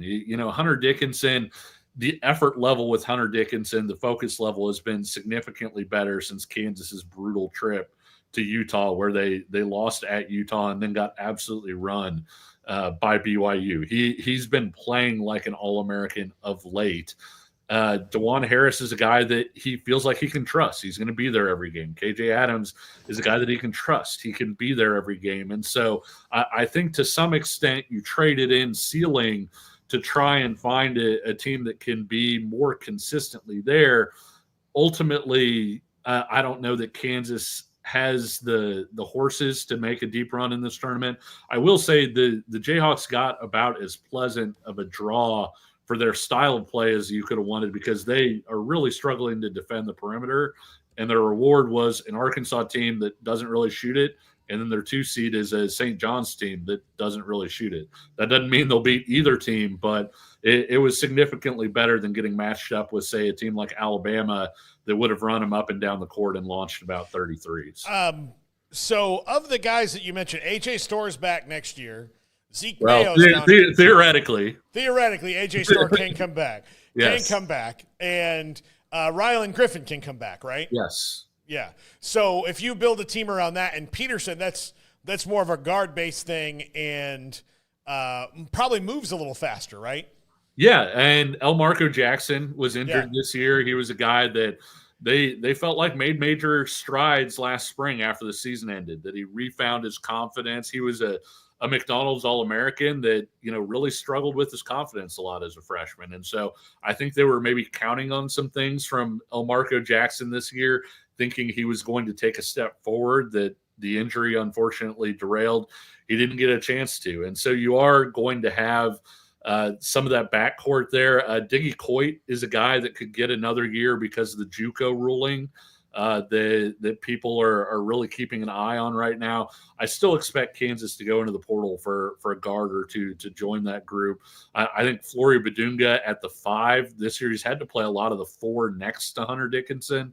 I think at the 5 gives them a chance to defend a lot more like they're accustomed to defending. And then I would expect them to go out and get a 4 who can shoot after having both KJ Adams and Flory there this year, who neither one of those guys are outside shooters. So I expect them to be more of a 4-out team next year with Flory being an athlete kind of at that 5 spot. So the Big 12 has 7 teams. Yep. All of them seem to have warts, but Houston has very few, and Texas Tech doesn't have many. Iowa State's had injuries, but Tech had McMillan and Williams out, and they've been hit and miss. And then Grant McCasland even said he thinks they'll be back for the tournament, but how much he doesn't know. Juwan Roberts was out. Houston still went right through with what they did and won the Big 12. God knows if Langston Love's in or out, because that's been a hit and miss thing too. If you were to put the 7 teams in order, who are the ones that will not make it to the Sweet 16? And I understand, Kevin, that's hard, but who will not get past the first weekend?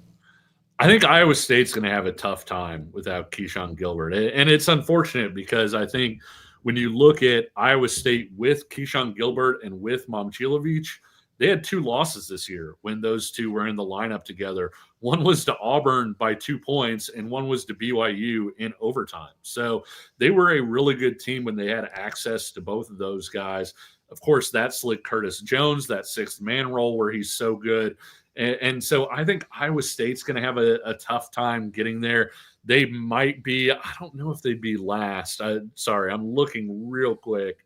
They actually might be my last pick. Houston would be my number 1 pick to make it through. Sure. I think that Texas Tech would probably be second, even with Missouri or Drake waiting if they get past UNC Wilmington.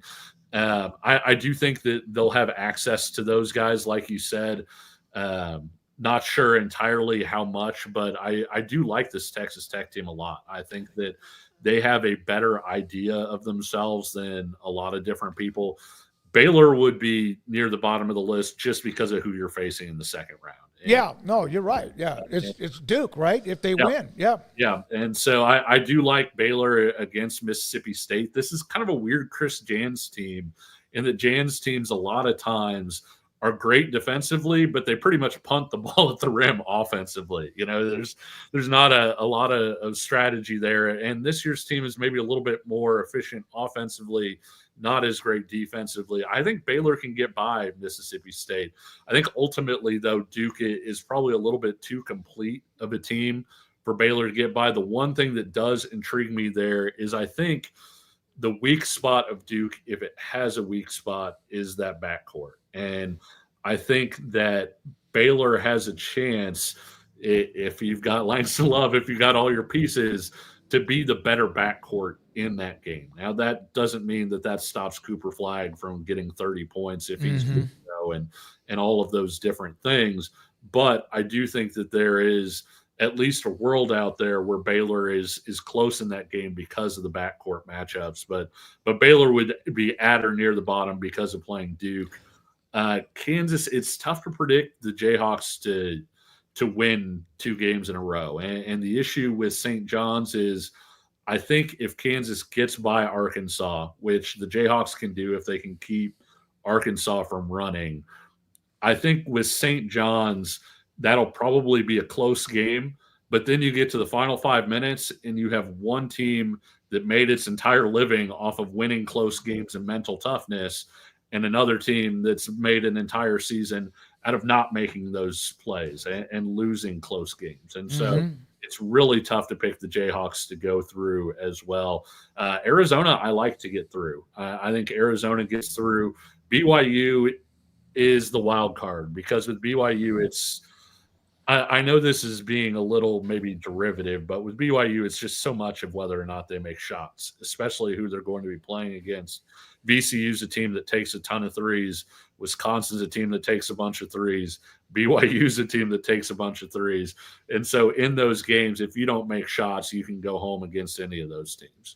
Kevin Flaherty with us, college athletics insider, Kansas City Sports Network. When did you post that quote about you on your Twitter timeline?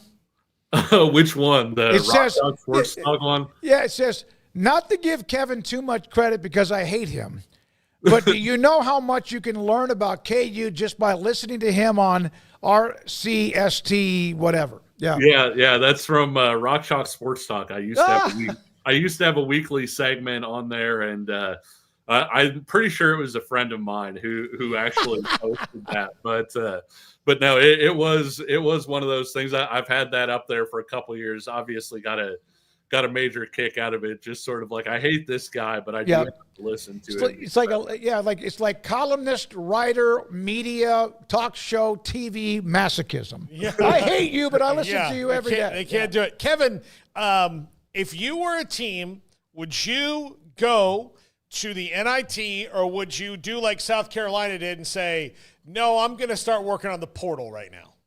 You know, it's funny. I think it depends on the team, and I realize that feels like a cop-out answer, and it actually is even more complicated than that, because I remember actually talking to Jerome Tang when he was at Kansas State his first year there, and I said, man, it seems like you got a good team this year, but you could have a really good team in year 2. And he's like, you can't think about your second year at this point. You have to just focus on sort of what's in front of you. And ultimately, you know, Keontae Johnson, a guy that he probably didn't think at the start of the year was going to be ready to leave, wound up leaving. They wound up having turnover. They don't make the NCAA tournament in their second year after making the Elite Eight and kind of surprising everybody in their first year. And so if you feel like you've got a roster where a base of it is going to come back the next year, I do feel like there's value in going to the NIT and sort of working up from that base. Do you know the last team to win a national title that did not have at least 3 starters back from the previous year, 3 players who had started at least multiple games the previous year? It was 1997 Arizona. And so I expect that stat to change with the portal. I expect that it won't be very long before somebody wins without having that sort of continuity. But until that point, I still think continuity is really important. Those extra games can still help you. And playing in the NIT does not necessarily preclude you from being in the portal at the same time. And so I see both sides of it, honestly. Real quick, if Texas Tech and Houston met in a back alley, who would win the fight? Oh gosh, that's a tough one, because I think a third party would win, right? Like whoever would want to pick the winner. Yeah, I mean, you know all these ancient battles where there's 3 parties and one party basically sits back and says, hey, these two are going to fight each other. Yeah. They're all going to knock each other off, and then I can go in and win.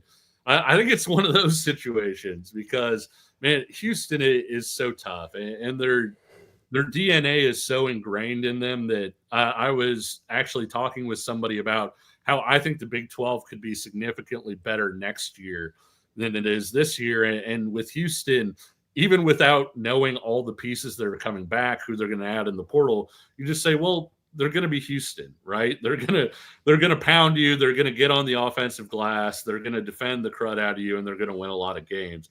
And I think Grant McCaslin's done an unbelievable job, sort of siphoning toughness into that Texas Tech program too. And both of those are teams I would say not only do you not want to meet in a back alley, you don't want to face them as your second game of an NCAA tournament weekend, right? Because your legs have already gotten some use.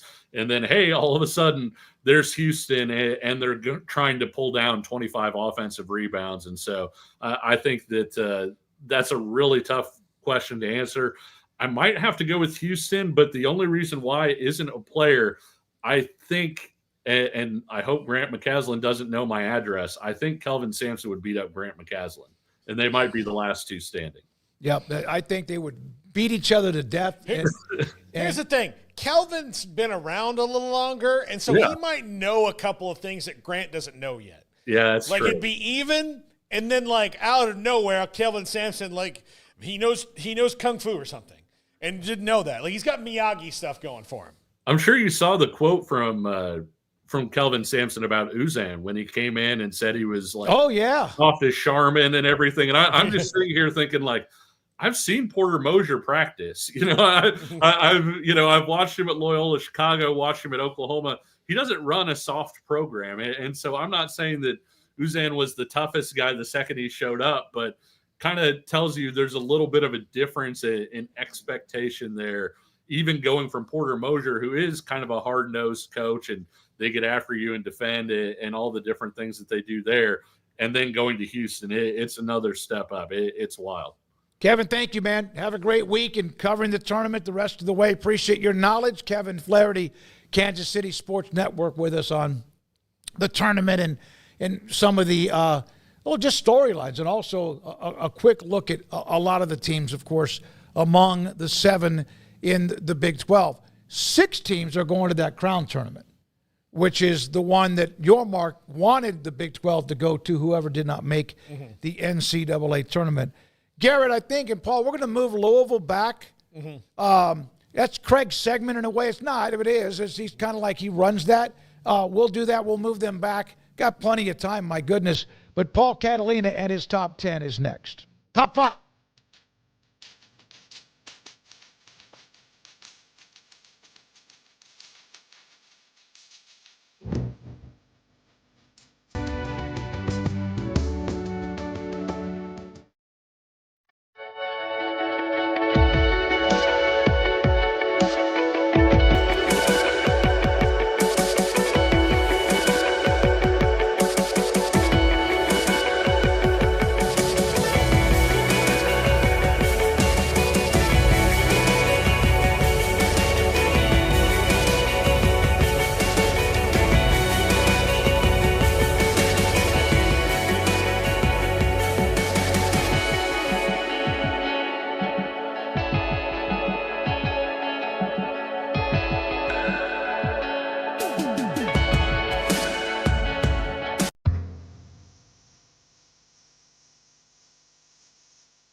You might ask yourself what functional mushrooms are good for. Whether it's lion's mane, cordyceps, turkey tail, shiitake, reishi, they all serve a purpose. You have ones for neurological health, ones for sleeping and gut health and all these different areas. They pack a powerful punch. Functional mushrooms are, of the millions of mushrooms and fungi out there, the ones that we can actually ingest and benefit from as humans. Like all adaptogens, they kind of adapt to what you need at the time that you need them. We don't even really know that we're suffering. We just don't quite feel right. That's where these adaptogens come in and really start to close the gap and really start getting us closer to how we want to feel. Functional mushrooms have definitely re-energized me and helped me face each day with a new vigor for life. Learn ways that functional mushrooms can help you. Go to getumble.com. You spent hours selecting your patio sofa. Choosing that grill would have taken weeks. Probably your car needed way more time. For sure, you would have spent months mulling over that pool of yours. Protecting your prized possessions needs no time, though. Just visit coversandall.com, create a custom size per your requirements, pick a fabric and personalize your cover, and leave the rest to us. Premium protection for all that you love.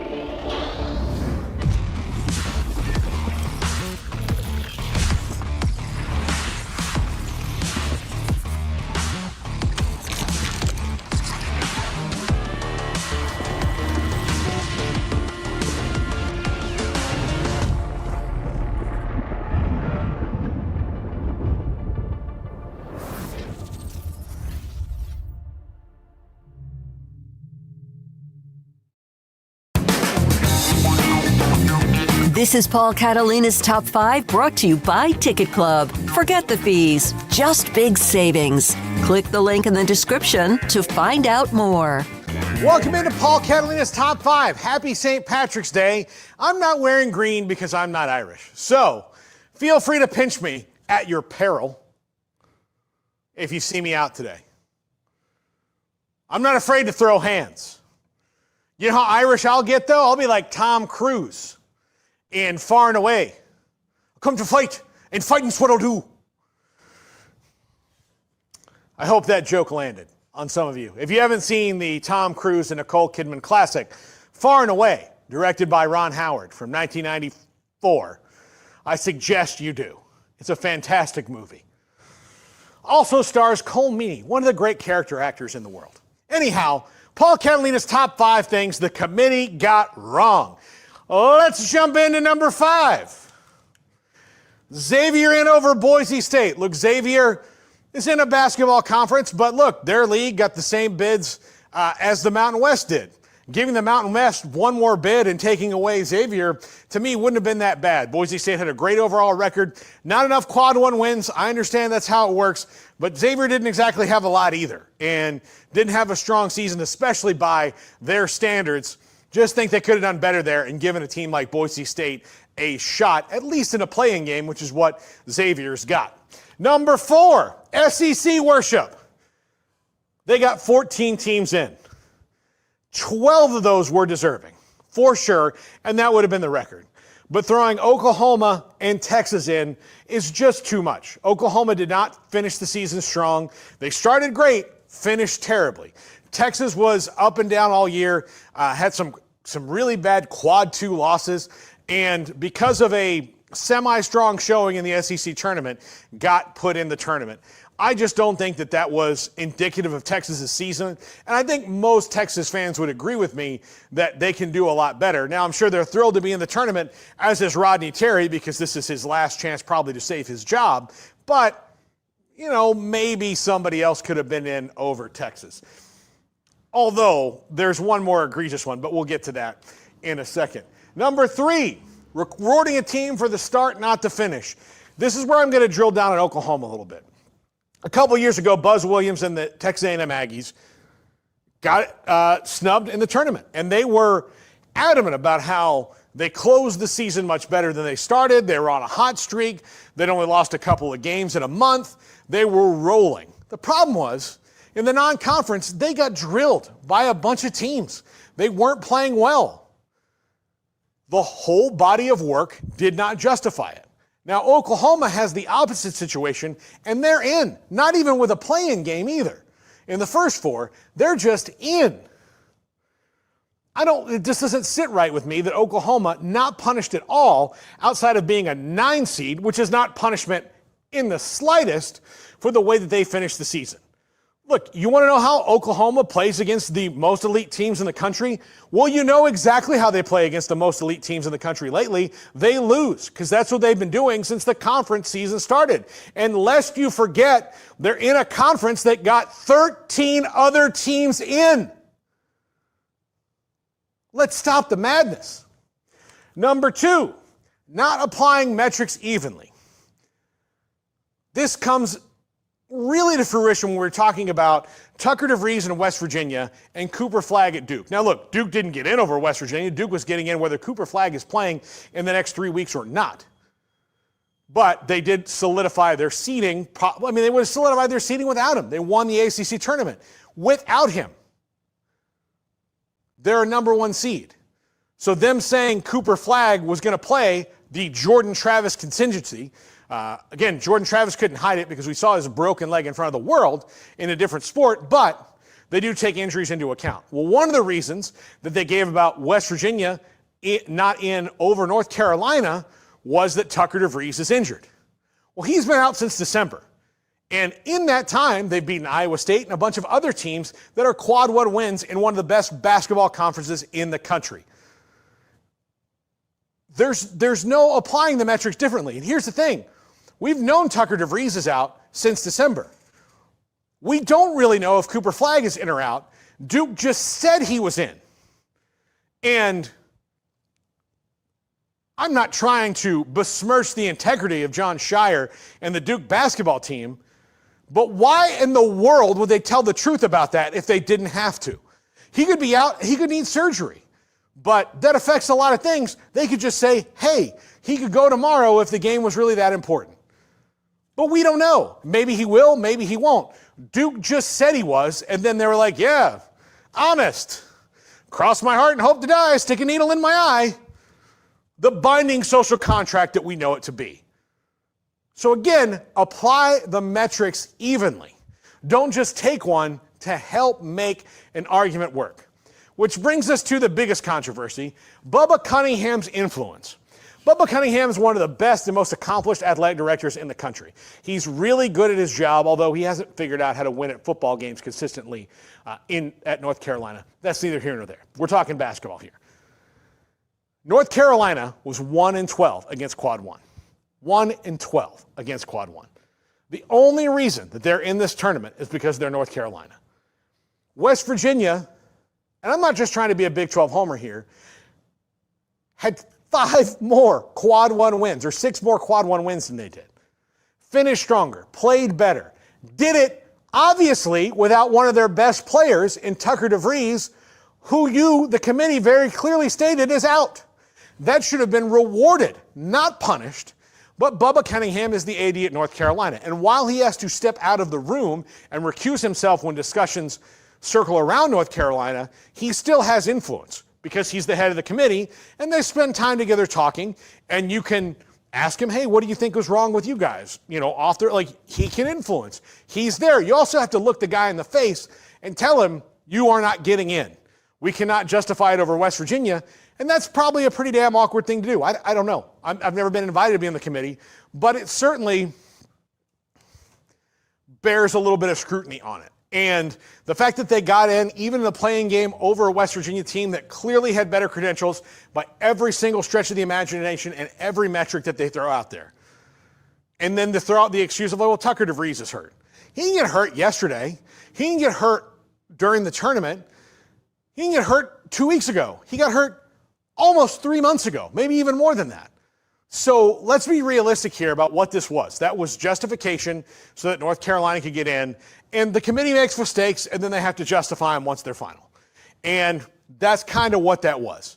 North Carolina should not be in this tournament. There's no question about it. And really the only team that should feel justifiably screwed top to bottom this year is West Virginia. Yes, I stumped for Boise State, but there were two teams in over them, Oklahoma and North Carolina, that definitely didn't deserve it. I can be talked into Texas. I cannot be talked into Oklahoma and North Carolina. I just flat out can't. Make it make sense. But if they didn't screw up, then what would I have to do a top 5 about today? So, to the committee, thank you for screwing up. And on behalf of the West Virginia faithful who watch this show and who don't watch this show, you also screwed up, and you should be ashamed of yourselves for leaving West Virginia out for two teams that didn't deserve it as much as they did. But thank you from me, and screw you from the West Virginia fans. There's a dichotomy here. I understand. I'm a crazy person. That's going to do it for us. Smokey lets us out of this room, of which he has the only key. I don't understand why we did that. Right after this. I don't have a copy of the key anymore, I don't think. I think I do. Is that one that's got like a weird look to it? I still have it, yeah. By the way, congratulations to Jeremiah Dickey at Boise State and former SMU AD Rick Hart for being among the 28 recognized as the best ADs in the country in college athletics. Yeah, well, Rick former Hart's... SMU AD Rick Hart. Yeah. So great to Jeremiah Dickey for being one of those who's honored too. Emery Winter, thank you very much. He's already working on 365 Sports tonight, 10:30 tonight on the CW. Andrew Valade, have not heard a word from him. He's been posting clips on our socials. Very nice. By the way, including Instagram, 365 Sports YouTube. It was good that ownership sent me a text about we had the best of the hockey knowledgeable people producing on Friday when we had Brent Severin on. Yeah. That hurt Garrett.